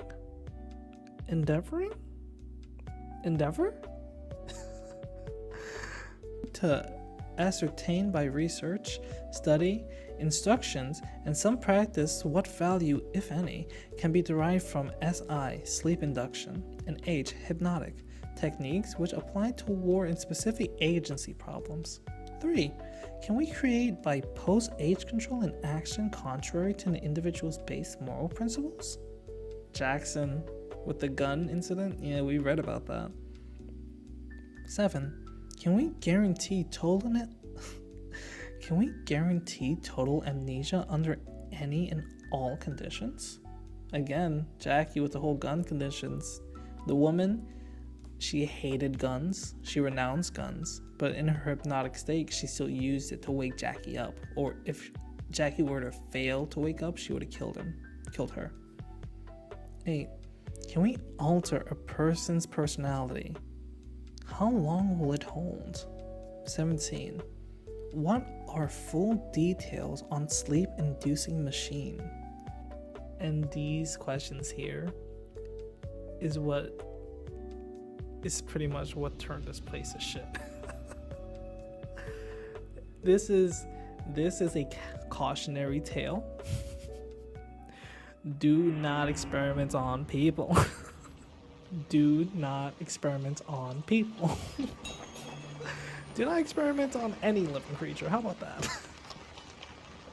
This was very interesting. The devil is in the details, as they say, and this is some good ass details that they sprinkle in here. Oh my god. It's coming back to me now. Oh no! It's coming back to me now. Oh my god, yeah, you need a key for that. You remember how I said Traeger is probably worse than Chris Walker? I was wrong. I lied. I was wrong. I forgot how much worse other enemies are in this game. I think Traeger is one of the only variants that we actually managed to kill, now that I think about it. Because in this game, the whole emphasis is that you can't kill anybody, you can't fight back. Oh, what is that?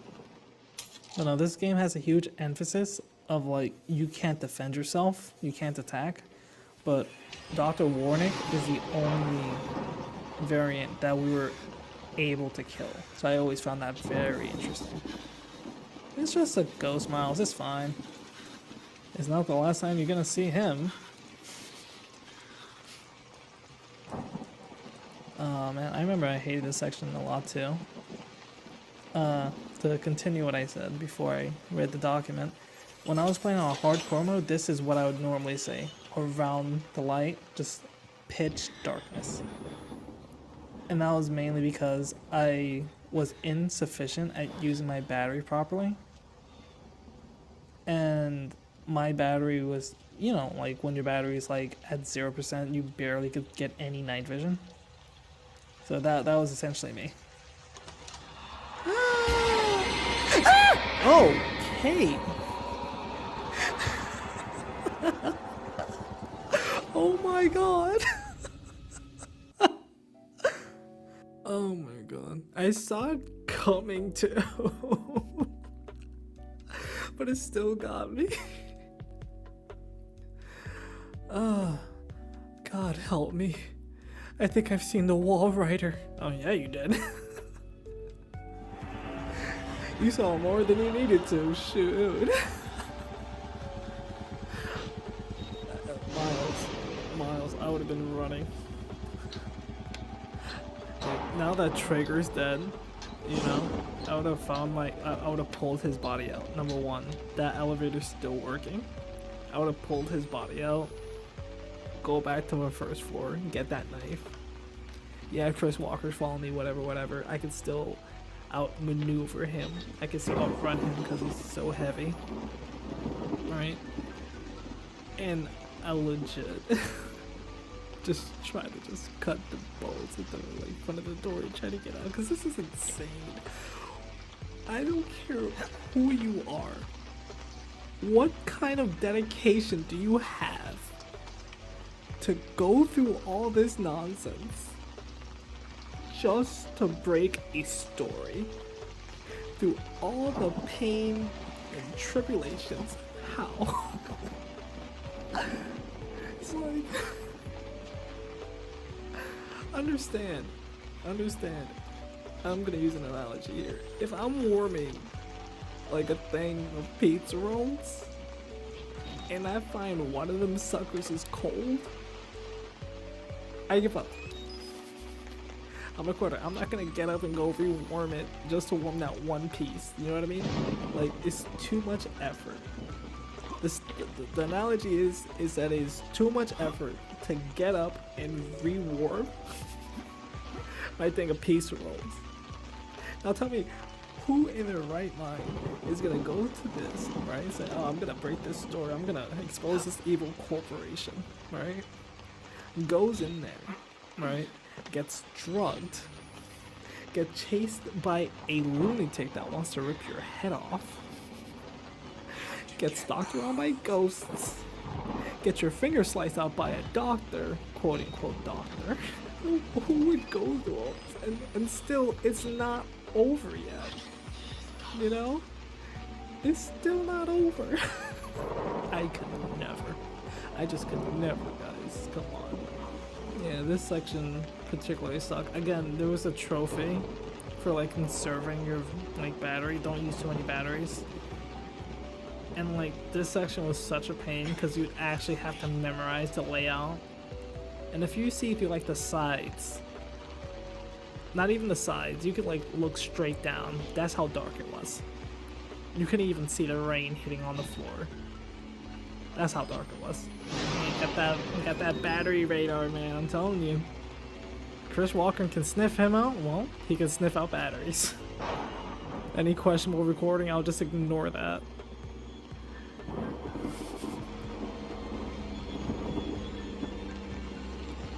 I mean, now that has me thinking. He lost his finger, so how is he reloading his camera? So many questions. You know what? Answer? He's a Chad. That's why.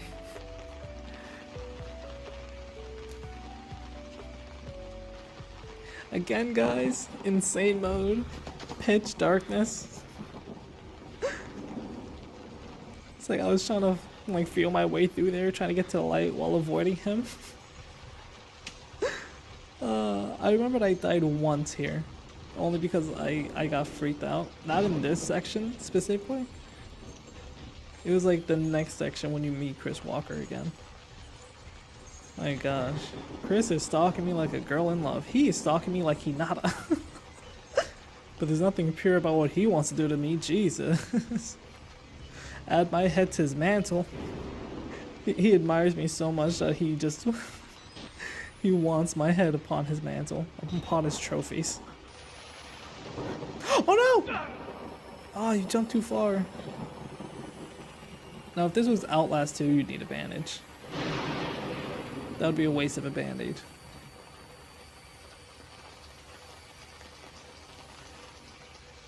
And the thing is, Chris Walker, he always finds a way to get to you.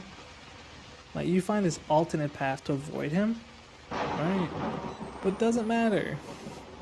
Because he's always there. Oh! He has no business walking that fast. Oh my gosh. Imagine if he uses like 2% of his walking power. He just doubles his walking speed. Oh my god. Where's Father Martin? He told us to meet him outside. We're outside. But he's never here. Oh no.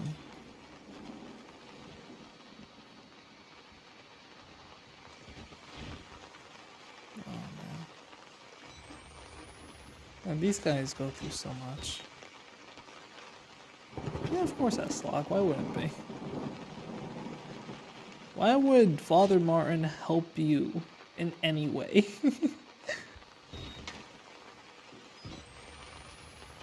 You know, he just thrusts this upon you and he's just like, here, good luck. Oh, God, no. So much blood in the water, I could smell it. Like putting a penny in your mouth when you were a kid. The whispers are making more sense. I'm looking for static. It's like an itch. That's very interesting. Because remember in the beginning of the game, when you first meet those cannibal brothers, and then you see the rest of the insane people, they were talking about an itch. Like there was a guy that was following you saying, could you scratch this itch? There you go. At this point, Miles has been infected with the Wall Rider.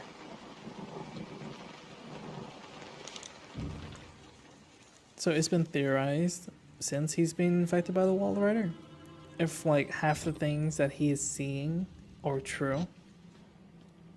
You saw the Wall Rider, didn't you? Yes! You're beginning to understand, but not yet. Even Abraham had to cast his eyes to the ground. But soon, this way, revelation is at hand. That's not revelation. I want a revolution. If half of you guys know where that's from, then like the video right now. But again, Father Martin is such a terrible character, man. He makes you go through all this. I sound like a broken record, but it really irks me that he doesn't even help you. Ooh! So ever. Oh my god. It's okay. It's not Resident Evil 3. There's nothing that's gonna jump out and get you. Or is there? There's a lesson in here somewhere. Don't go to crazy asylums. No, scratch that. Don't go to evil organizations. No, lesson of the story. Don't go to asylums. Don't do it. It's a bad idea. Would not recommend it.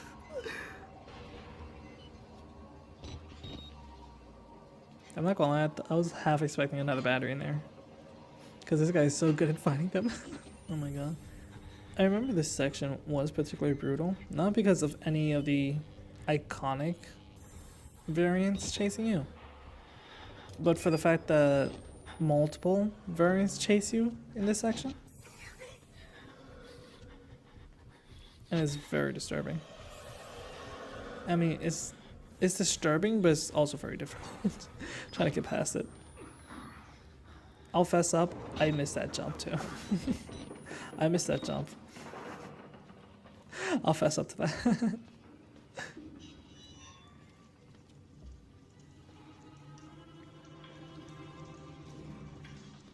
Oh, there's Father Martin. Oh, you telling me where to go? Why don't you open the doors for me? Oh. Never mind that. Oh my god. That one's on me. I should have been realistic. I was expecting him to float there and carry me across. That should be the ending. Father Martin just carries me in his arms, floating out of like the asylum. Oh my goodness. How y'all doing? What's next y'all munching on, huh? I got myself some clear Deer Park mountain water. Oh, I remember this section. I hated this section. Yeah. I still don't understand how they stuffed him in there like that. If it was like during he was alive or after his death. Yeah, there you go. This man's gonna have batteries for days. Oh, I would not run in this section. Drive in the nails. Oh, there's no one in here? You don't have to slam it. Oh my god. Oh my god.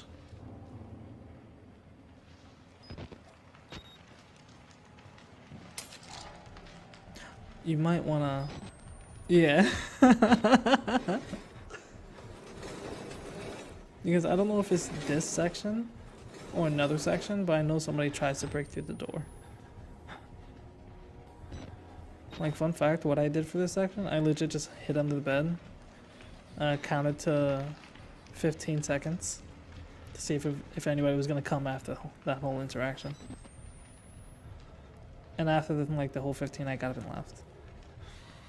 And then I run into the enemy. But no, as far as Outlast gameplays go, he's doing really well. I don't think he's died, not once yet, which is really impressive.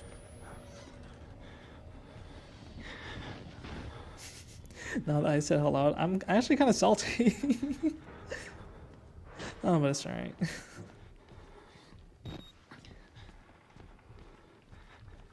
I think there's another section you could jump in here. Yeah, there's a door. And this is where it really gets dicey. And have you guys ever played games on like the hardest difficulty? You know, just for funsies? It's like, I think that's the main reason why I was like salty that he didn't die not once. What does that say? Pray for revelation. Oh no. Run! Run! Oh my god. He was right there in my ear. Close it! Close it!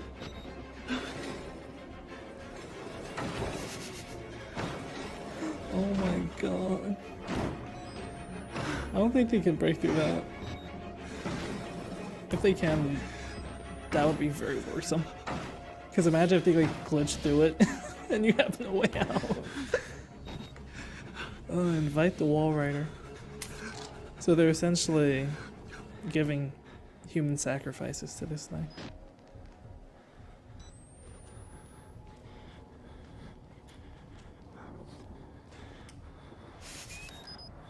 The battery finder, man. I'm telling you.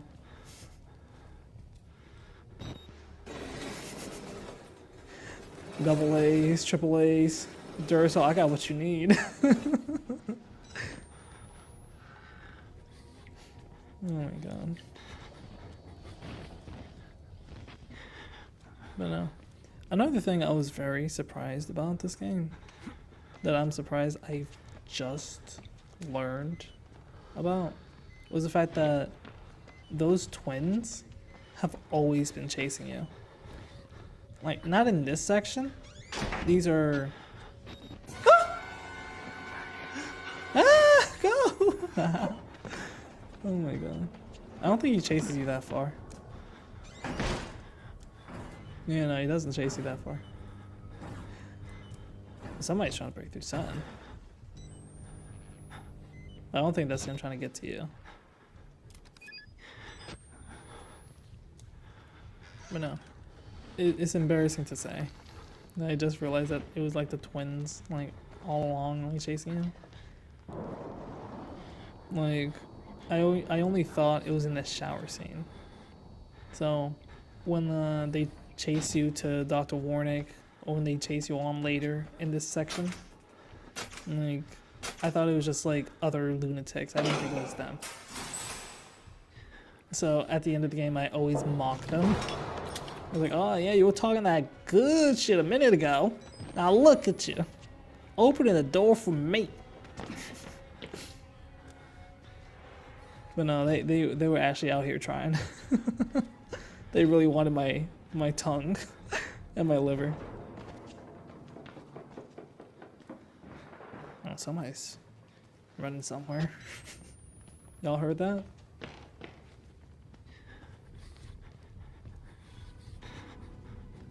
Oh, I remember this section. This section had to be so paranoid because of one guy. Yeah, there he is.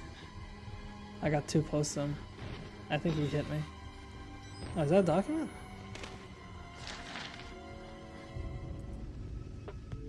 Project Paperclip? Oh, you're serious? That's what they call it? Oh, let's see. This is an excerpt. Ref. Nazi War Crimes Disclosure Act. A. The first paperclip.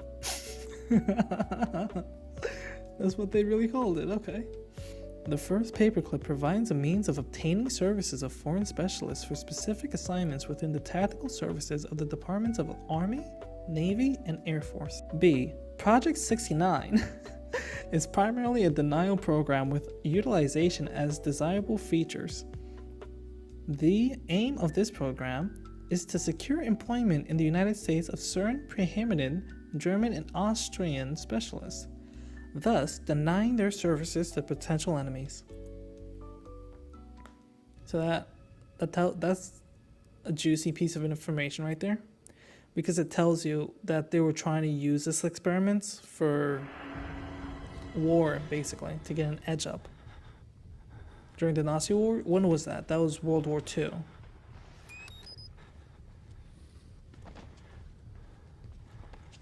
So essentially the Germans were trying to get a leg up by contacting this other world and bringing out the Wall Rider, but essentially, you know, SOL. They couldn't contain it. Hey, that's not nice. How do you know I'm stupid?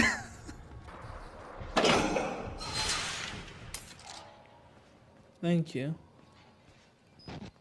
Man, so many dead security. I don't even know how their bodies get into this section. Because you have to imagine this place has been destroyed. Oh my god! Y'all saw how he stepped out of that door? Oh my god. That was a smooth escape down, not gonna lie. Like, he stepped out of the door like he was about to do something, you know? I wouldn't miss this jump if I were you. There you go. Follow the blood. Oh, that's bright. But no. You see why Father Martin always takes these alternative routes? Because not everybody's a believer. It'd be a terrible time to miss that jump. Because I remember I missed that jump too. I'm just recalling all my failures. Oh my god. Oh, that's just a wall ride. It's okay.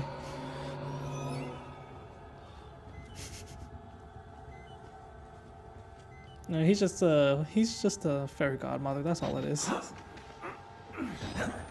He's trying to make sure me and Chris Walker gets together. It's all right. We had a potential suitor with Warnick, but he got juiced. And they really make you so heavily reliant on like the night vision, so as if something really does hit the fan. Okay, no, it's just Wall Rider. He has a little crush on us. He's just following us around. Well, get in line. We have Chris Walker, okay? Lie. I recognize the handwriting. Father Martin. Oh, Father Martin was here? Father Martin killed a man here. Oh, I mean, yeah. I would be surprised if he didn't kill anybody, to be honest with you. Are the lies he's talking about all the files missing from these boxes? The facts? The records? They look like government agency material. At least 30 years old, probably older. I start thinking, MK Ultra, CIA, mind control. The buzzing won't stop. How's that, guys? I mean, that is also the CIA, MK Ultra. This goes into conspiracy level shit, frankly. But in this universe, it's all real, basically, as you can obviously see. Oh my god. You didn't have to slam in front of me, bro. Oh my god.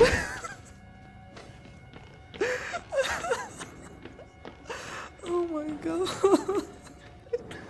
Did they chase you? When were they chasing you? Oh my god, they actually don't chase you. You must be the luckiest gamer I know. Oh!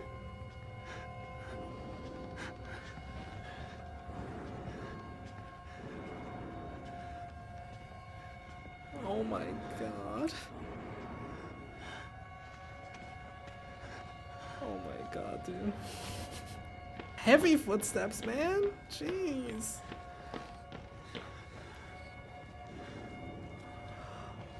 Oh my god. The fact that he doesn't get chased. Oh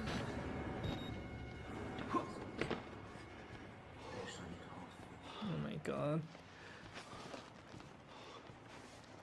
Dude, I'm telling you, it's amazing how, like, he doesn't he doesn't get chased in any of these scenes, whereas I, playing this, would have got chased, probably would have died a couple times. Oh, not the camera!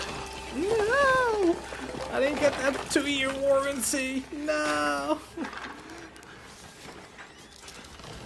Oh my god. This section, I remember hating. My first time, this is not on hardcore mode. My first time playing this, I remember hating it so much because I was so overly dependent on that camera. Hardcore mode, I was like, eh. I'm already used to the darkness. I've already been molded by it. You merely use the darkness. Hiding is useless in some cases. By, like, you know, when you hide in the locker, Chris Walker, he opens lockers. You could, oh my god. You could hide under a bed, but guess what? Trigger and other enemies look under the beds. So, I always find that.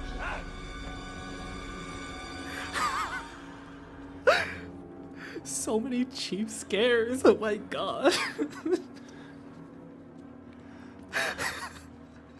I should put a tally here how many times this game scared me. Like those jump scares. Oh man. Oh, this scene is particularly stressful. And even on hardcore mode. It's like even when like you're used to the game. This chase scene just sucked. I mean, he's using that battery nose to good use. There's still batteries in that camera. Yep, run! Yeah, I was gonna say, don't stand there. Go, run. Yeah, they're chasing you. Don't look behind you. Man, I hope Geek Warranty fixes that.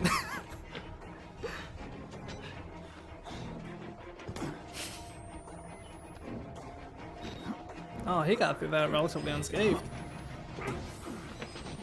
Again, he's still bleeding from his fingers. Miles is such a Chad, dude. Nothing phases him.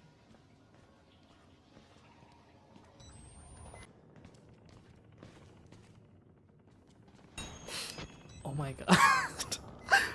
Why did the objective scare me, dog? It's a silence, that's why. Oh my god, the whole experience just has me so jumpy.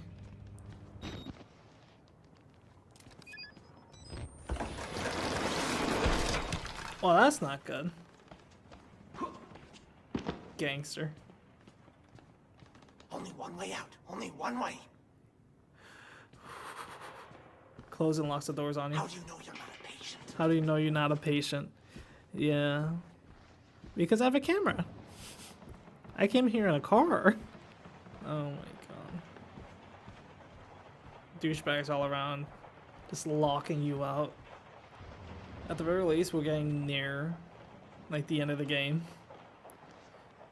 Because, and I'll say it again, this section sucks. Because of one person. Can you guess? There he is. Yes. Hide. Jump. Oh my god.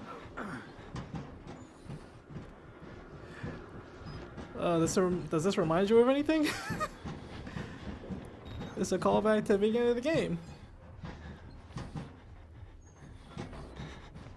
Like when you have to go through the vents.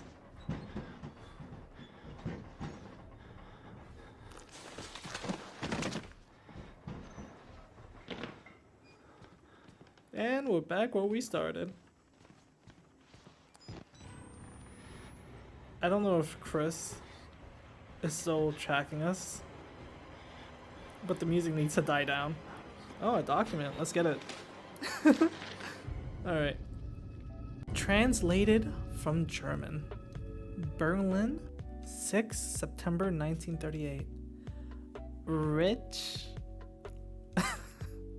Letsplay. Oh my god.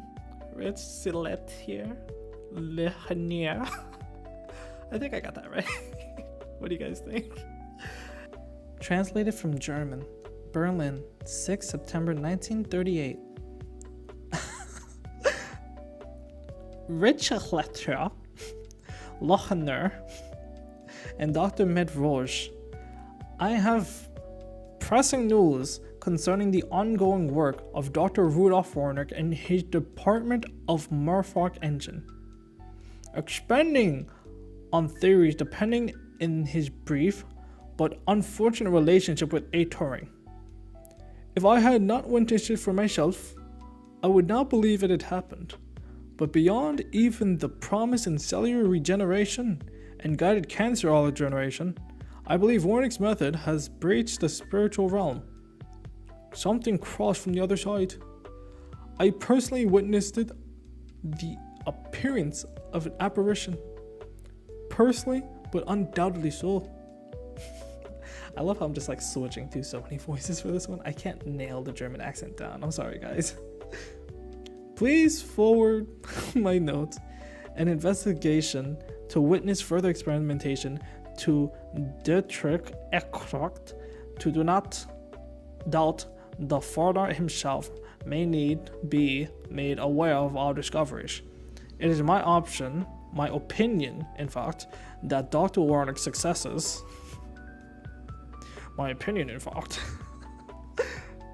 represents an enormous opportunity for our causes and the German people. An absolute I'll stop with the voices, guys, I'm sorry. And are absolutely sufficient reasons to keep him out of any sort of calling program regarding to your family, or regards to your family. Oh my god. And this is a bit of more lore that I ignored while trying to get out of this section, trying to escape Walker. I think he's still here though. Oh no, that's our own footsteps, never mind. This game has me so paranoid, dude.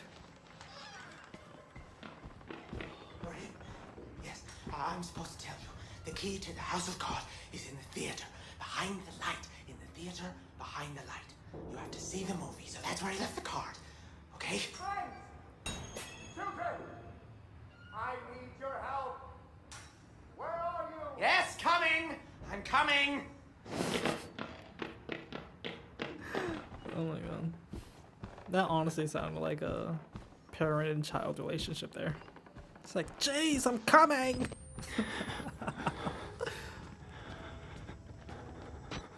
Oh, this section. I don't think anything chases you here.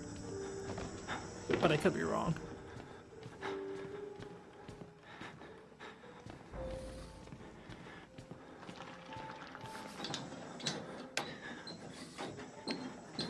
Yeah, the piano playing here is so beautiful. Especially, like, knowing the circumstances. Especially in these circumstances.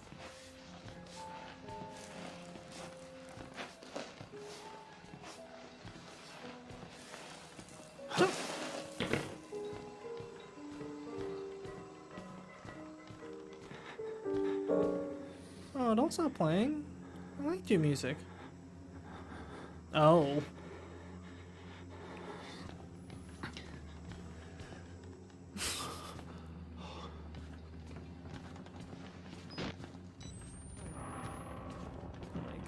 All the creaks and sounds.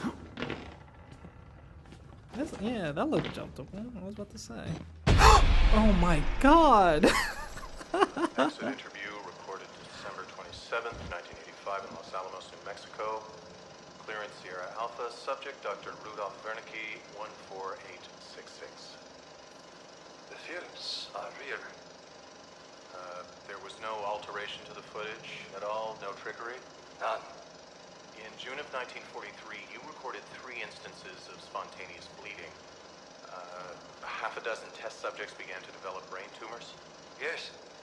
The autopsies revealed that the tumors were pure lead. It killed them?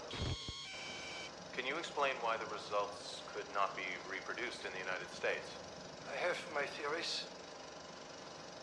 My homeland in those years. It's impossible to understand the things we felt, what we believed. The overwhelming fear, ecstatic rage, and English words are insufficient. More than hope. The human mind in that environment is capable of extraordinary things. You're saying the experiment needed... The proximity to death, to overwhelming madness. Oh my god. Only a test subject who had witnessed enough horror was capable of activating the engine. Do you believe your test subjects achieved something supernatural? No, You think that they contacted something supernatural? nothing is supernatural. Then what was it? You said Project Wallrider was a gateway. A gateway to what?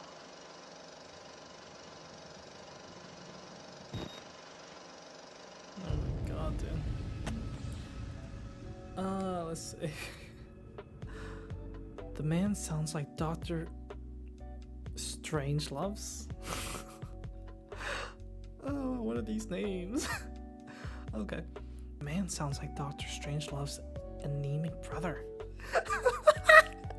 What a diss. It's a 50-year-old. Okay.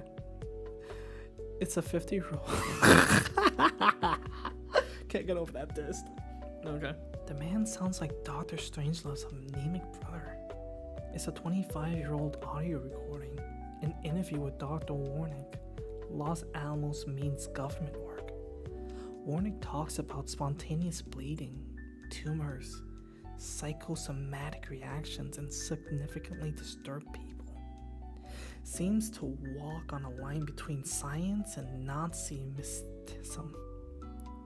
Only a test subject who had witnessed enough horrors was capable of achieving the engine, the metamorphic engine. The engine, the movie they're projecting. It gets my head like a song you can't stop humming. I blink and I see I'm butchering these names. I can see Rud Sachakchov tests that look like swarming insects and infected surgery wounds.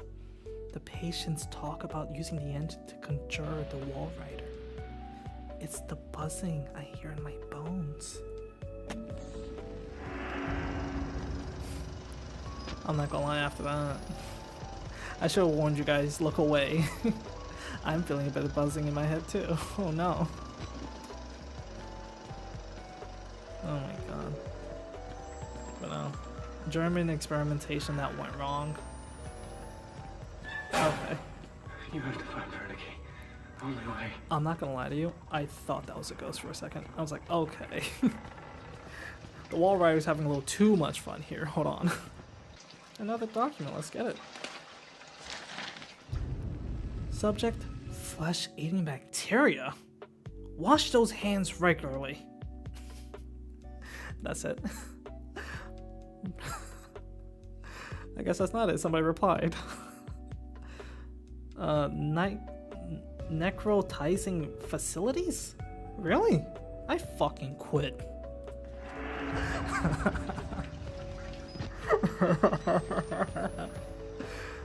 Oh my god.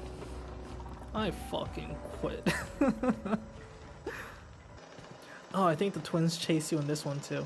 I'm honestly surprised with how much they're actually involved in the game. Throughout all these. Ah! Why? Why? Didn't Father Martin tell you about us? He just wanted to have a laugh. Okay, fine, whatever. Want to make us work for it apparently. Oh my god. But no, I'm surprised with how involved. You didn't need the god dang night vision for this. Come on, man. What am I talking about? He's a Tondro battery finder. But no, I'm surprised with their involvement in the game, because I always thought like through these instances it was just some crazy individuals. I didn't think that they were actually stalking you, like actively stalking you throughout the whole game. It's like when I saw them in the beginning, it's like, oh, I want his tongue and his liver. It's like that was the only that, and like the bathroom sequence was the only time that I saw them. So like when I got to see them again, where you meet Father Martin, I was like, ha ha ha, you didn't get me after all. But no, they were trying. They were really out here trying.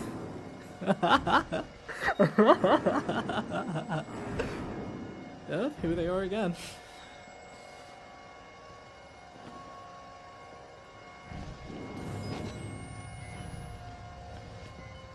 They should be further into the room right now.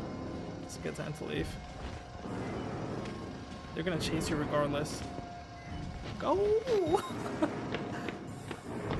Nice. I like how like the trumpet just gets left behind. Oh my god.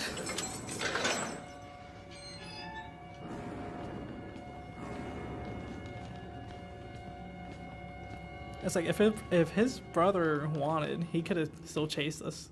The area is still unlocked.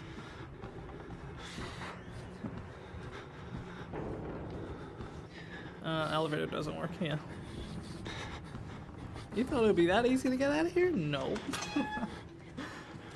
Oh my god.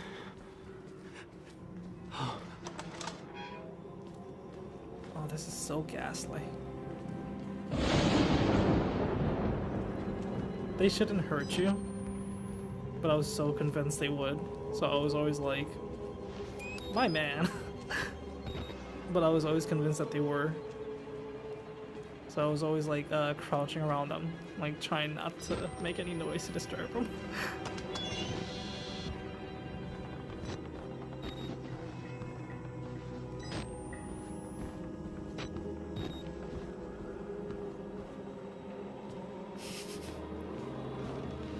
Oh, they're praying to the static. Yeah. There we go. The static again. A patient knelt in prayer. Maybe he bought Father Martin's line of bullshit. Maybe he hears what I hear, but clearer.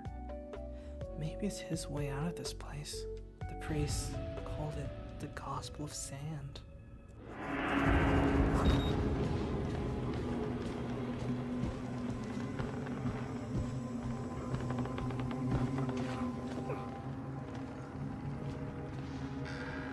Surprised to learn that all these guys are okay. Nobody here got murdered. That soundtrack is so ghastly. This is not the first nor the last time Outlast has touched on religion. Or, yeah, it's not the last time it touches on religion. Oh, a document, let's get it. I am an unworthy supplicant. I can't read. I am an unworthy supplicant who can serve our Lord only by feeding our Lord. Please take me, Wall Rider. Let my shepherd's apostles see it and spread it with the lies for a greater truth. Your time upon the world has come. My flesh longs for your beautiful wrath. My blood is filled with you and waiting to... Hey, yo.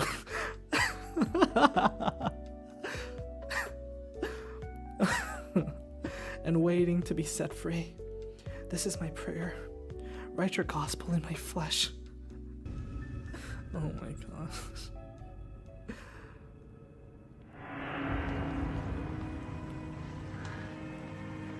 The lore's crazy. The lore goes heavy. Oh, there's your way out.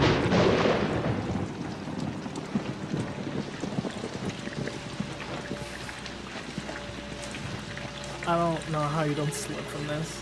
Come on now.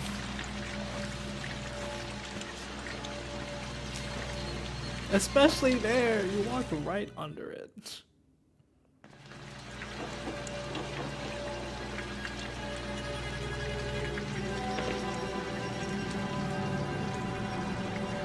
God hates sickness. God hates money. God always provides a way. Well, Father Martin didn't. Hey, what's up, guys? Remember how you tried to kill me? We will join the Wall Rider in just a moment. Oh my goodness. My Job, He just you noticed alone this. shall escape Metalva. This is your penultimate act of witness. The promise of the prophets was always freedom from death. And here it is. You will watch and record my death, my resurrection. And together we will be free. You are no longer in any danger. I fixed the elevator. It will take you to freedom. We will all of us be free. Sure. Now, my son.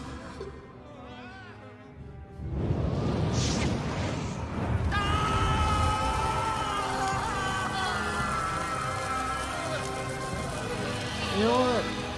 I talk a lot of crap about Father Martin, but the man knows how to follow through.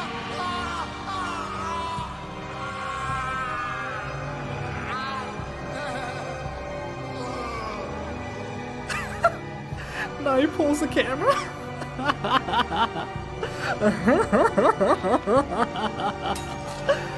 Oh my god. It's like you'll record my death. It's like doesn't record at all.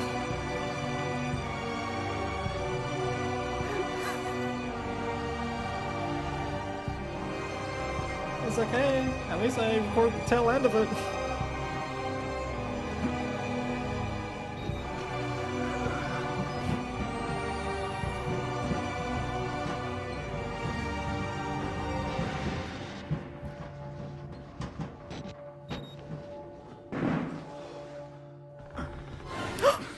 Oh no. No, he knows where you are. You heard that door slam, didn't he? Oh, come on. Did he rip his ears out too? True way of seeing. You can't see nothing, dude. Oh my god.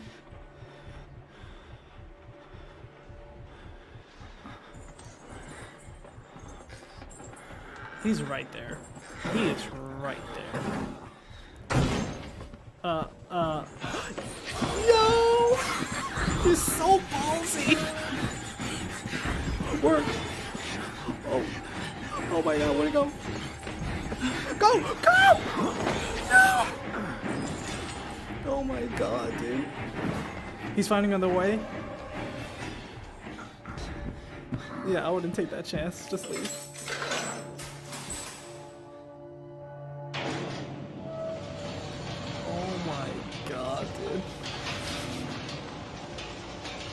let's get out of here. Or are we?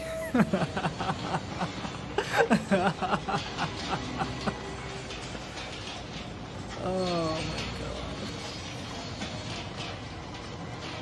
So he fixed the elevator.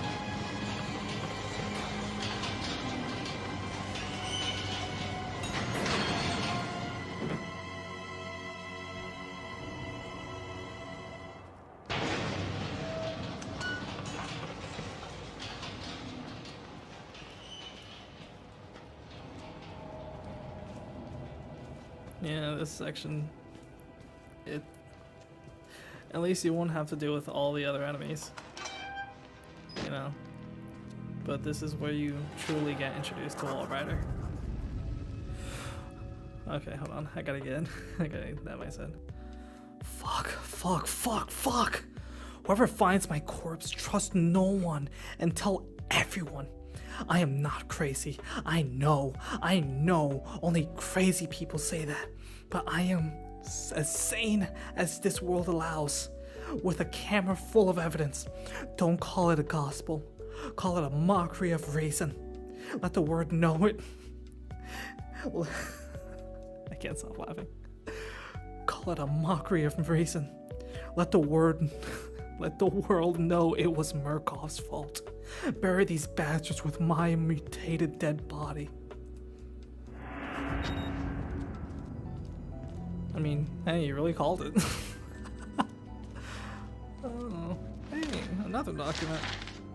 From the personal records of Dr. Warnick, Frankenstein, or the Modern Prometheus, by Mary Shelley, published anonymously in 1818, chapter 23, excerpt. Man, I cried, how ignorant art thou in thy pride of wisdom! Cease! You know not what it is you say.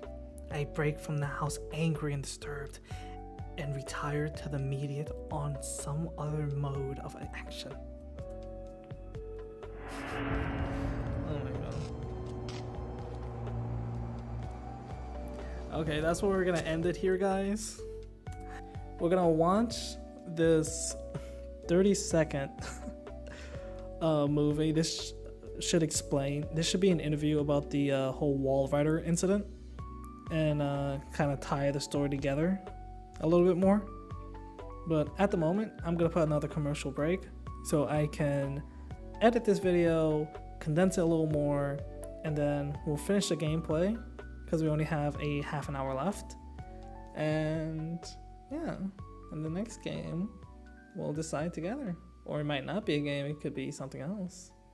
Stay tuned. Bye bye.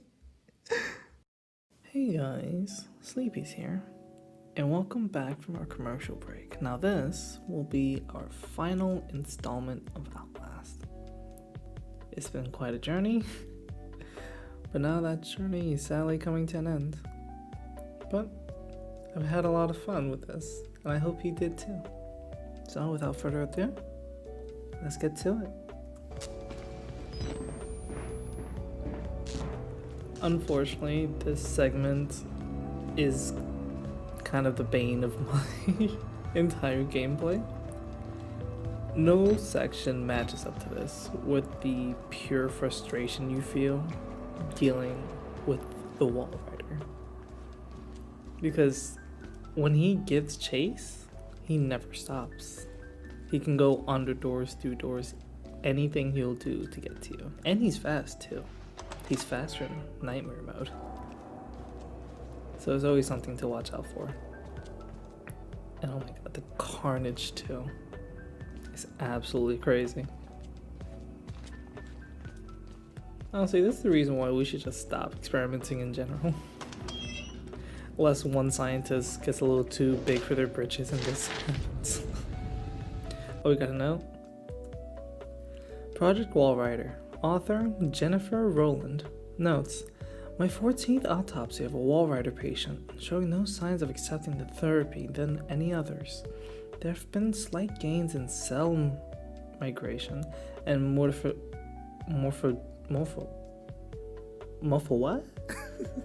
Oh no.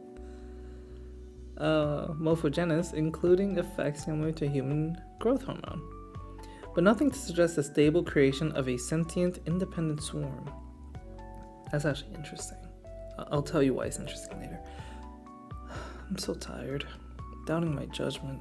We'll submit another request to leave. The psychological cost of using such far gone and further provoked patients is more than I feel I can handle.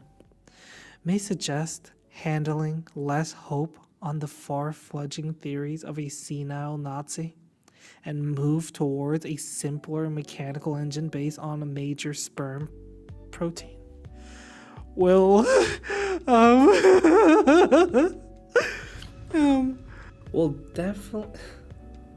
definitely suggest harsher chemical restraints. Murkoff's security killed patient 921 after he overcame enough tranquilizer to put down a hockey team.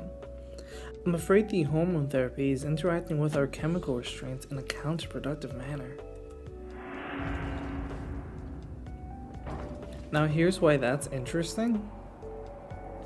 It's because when they were talking about like a sentient swarm, that's exactly what you see in Outlast 2. Where in Outlast 2, like you're I'm not gonna lie, I was tensing up because I thought Chris Walker was gonna walk through there. I'm not gonna lie. I was so ready for nothing. Yeah, no, in Outlast 2, there is a swarm of locusts that are controlled by the Wall Rider after the whole events of Outlast 1 and Outlast Whistleblower, where the Wall Rider escapes. So when they were trying to, what she said in the notes about like there's an independent sentient swarm, not yet. There wasn't one yet. It needed the field work to actually evolve to what it is now.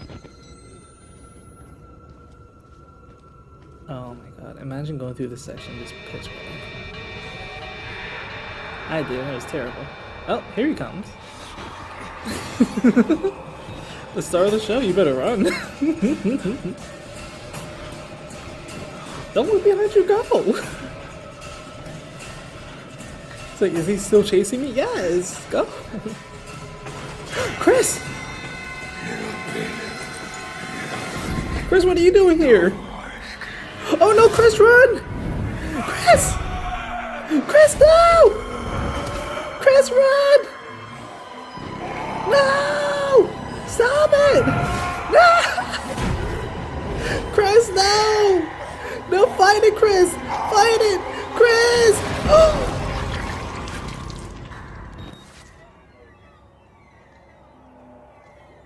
Oh no, Chris! Oh no, Chris!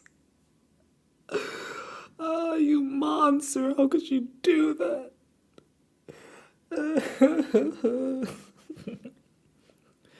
This is the way you die, ripped to pieces from the inside, watching your marrow scatter on the concrete wall. You've escaped one hell, Chris Walker. God help me, but I somehow hope you didn't find another. I'm not gonna lie, man. That actually broke my heart a little bit.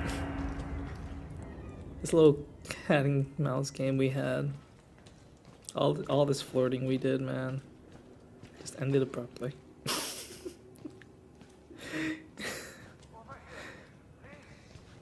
Oh, you hear that? There's that senile Nazi. I know. I am supposed to be dead. No such luck. No such luck. I am older than sin, but somehow the only one left. Because of Billy. He takes care of me. He may think I'm his father. He certainly loves me, the poor idiot. Wow, that's rude. Do you know what a symbol represents? It warns of a nanohazard. Microscopic machines. Technology we have had for decades but never mastered. Murkoff discovered in my research a workaround. Turning the cells in the human body into nanofactories. It's the natural function of cells to produce molecules, but through psychosomatic direction, we engineered the precise molecules necessary. Mind over body. And how did that work out for you? It was foolish and No wrong shit. to think we could control it. To use madmen to make something so strong. You have to stop him to murder Billy. Turn off his life support, his anesthesia. You have to undo what I've done. No one can get out of this place while he lives. You must kill him. What makes us qualify?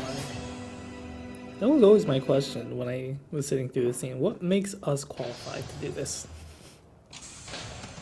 Like, you see all the carnage, like military personnels, like scientists, and just like, it's you, reporter, journalist with the camera, you have to do it.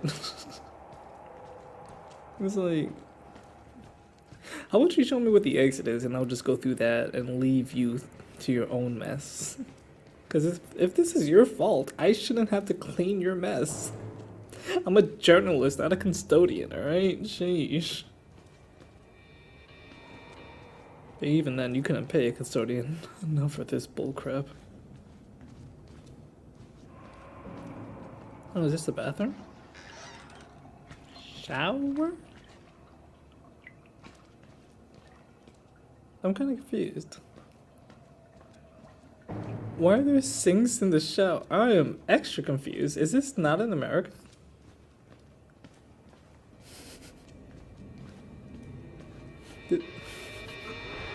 This must be in Germany. Ain't no way. Run. Run. Jump! Nice.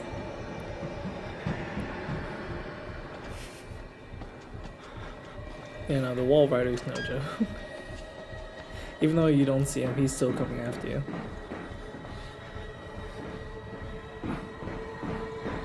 And there he is. Move a little faster, please. Don't even bother closing those doors. This is your only area, and here's your only area to rest, to catch your breath.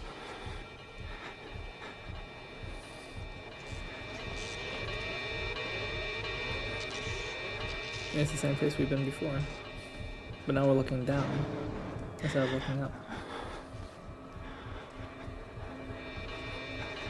Oh, is that another document? Let's get it. Note to all personnel from Consult MM008. Rudolph Warnick, DBNR. Do not worship the swarm. Ooh. Oh no.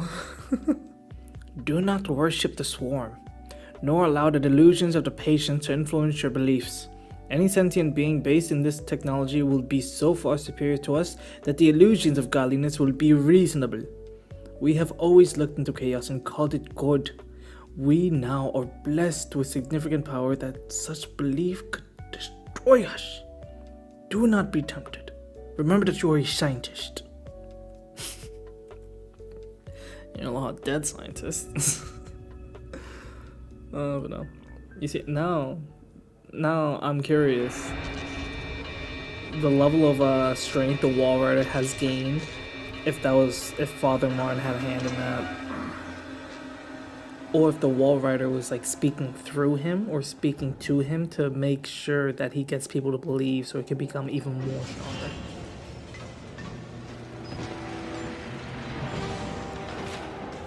Dude, that thing's massive. Oh, and there's Billy.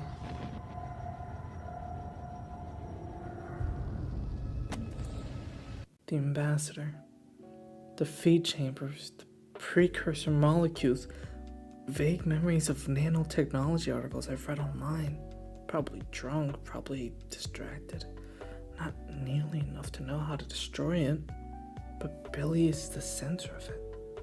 Find him. Kill him. I have to end this.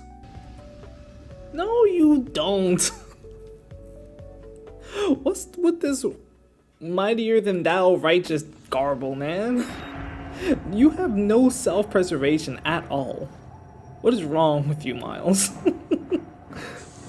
Like I said, if this was me, In the beginning of the game, I would have reversed my car. I wouldn't be here. Shoot, but no, you want to break the story. You already had enough evidence from like 10 minutes of the gameplay. Okay. Rant over. Let's get to this note. Murkoff Psychiatric Systems. Metamorphic Engine Chamber Maintenance Schedule. To avoid patient injury, the Metamorphic Engine Life Pod requires a daily inspection of all vital systems. Vital System 1, the enrichment.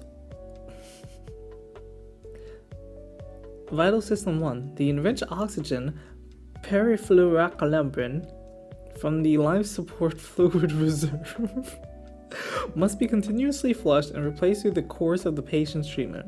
Note the OP also supplies anesthesiacs. Any interruption in supply will cause significant pain to the patient to potentially disrupt the experiment. Not that it hurts them or they feel uncomfortable, it's all about the experiment. Okay. Vital System 2. Electric supply is supplemented and enriched by the sublab generator. Proper fueling and maintenance of the sublab generator should be confirmed hourly. Vital System 3. In the case of a catastrophic loss of Vital System 1 and 2, the life pod failsafe will engage, maintaining localized minimum life support functions until technicians can arrive. Disabling failsafe will result in immediate patient termination. They really do their best, like, treating him like he's not a person, dude. This is just torturous. Oh my god. From Billy's patient's reports, he ought to be 23 years old. He looks like at least 50 years of rough road. Pain stretched deep into what I can see. Killing you would be an act of kindness, if anything. I mean, honestly. Like, would anybody, like, volunteer to be in this position?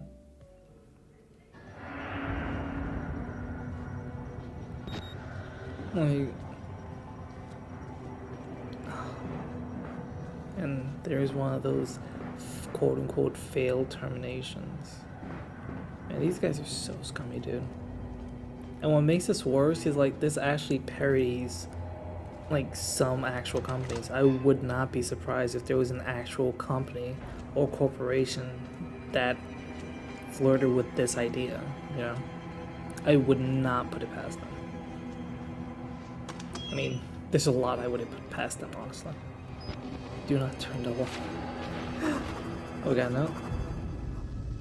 This is Billy Hope's lungs, his liver, his life support. A machine the size of a football stadium to keep one lunatic alive? Fuck it all. Break it all. He has to die.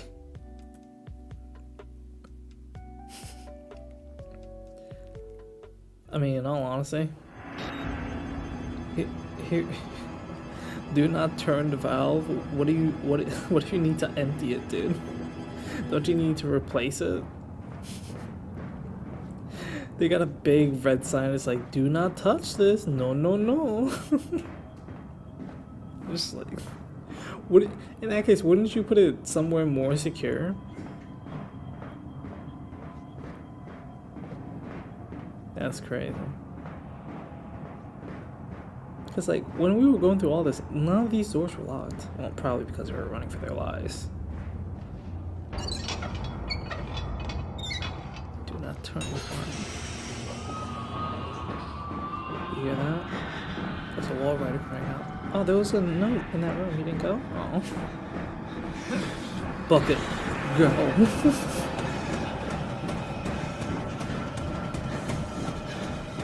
Never stop running. Until you stop hearing that music, never stop running. And that music goes on for a while.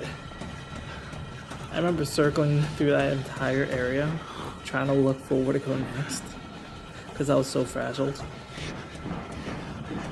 And the thing is, he doesn't need to use stairs, alright? The wall rider can fly, so he gets to you significantly a lot faster than other variants would. Yeah, don't stop running. He's still on you. I hated this section so much too. I never got caught through the stairs, but when I got to the very top, at the very top there's gonna be like this jump. When I got to that section, I'd always miss it. That section here, I'd miss it and fall and die, and I'd be so angry. Yep, he never stops. You need to get into one of those rooms. Yeah, go. That's the only time where you can't chase it, dude. Because essentially what he is a bunch of nano machines. And whatever gas that they spray on you there, oh, that's another note, it just kills them, basically. Please find the attached permission to proceed form for patient William Hope of the Murkoff Charitable Psychiatry Program at Mount Massive Hospital in Colorado, USA. The form is standard and all relevant lines have been signed. It appears Billy is unaware of his mother's recent guided cardiac arrest. He is submitting to experiment with the understanding, unfounded, of financial remuneration to his mother's charitable contribution to her church. Warnick, having read the boy's dream report, believes he has enormous therapeutic potential. Oh my god, dude. You see, this is what I said. I wouldn't put anything past them. I wouldn't put anything past them. So they lied about financially helping her mother. I mean, his mother. They probably caused her heart attack. Honestly. Oh, that's so disgusting, dude. And still, I would not put it past any real life operations to pull crap like this. Because at the end of the day, all that matters is their bottom line. Like, Jesus. And now we have to risk our lives to unscrew their fuck up.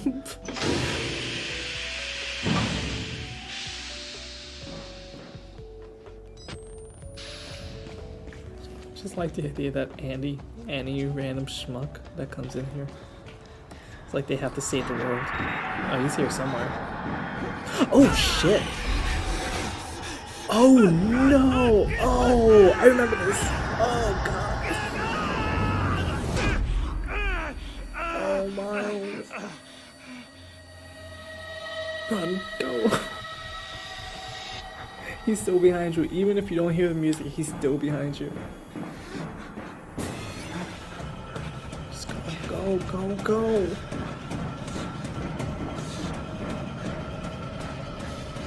It's right there. Hit it. Go. Oh, you're missing a finger. It still registers it. Poor Billy. What happened to his hair? Oh, shit. And this is the worst part, too. He's trying to protect his camera. So if he dies, somebody could find it and expose them.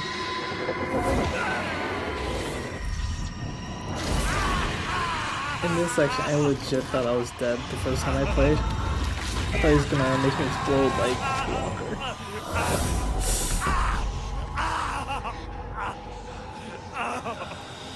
And because you've seen enough horrors, because you've been through so many traumatic experiences, the Wall Rider has fused with us now. Now we are the hosts for the Wall Rider. In thinking that we've finally defeated it, we go out and free it into the world. Oh god, no. Billy is dead.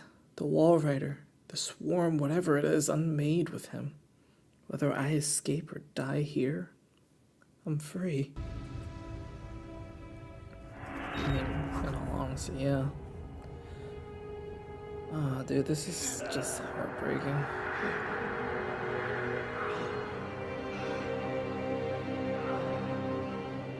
It's just terrible, dude.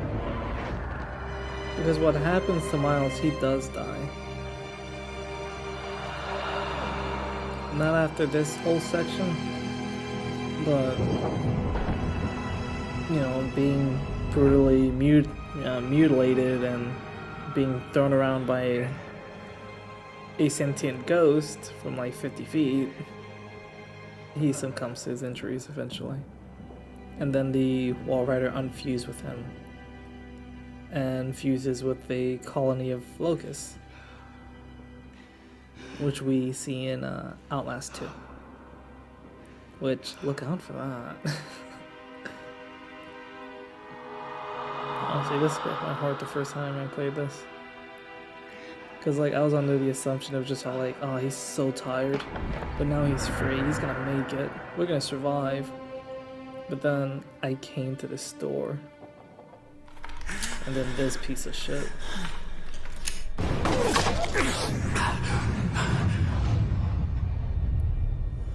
Absolute asshole.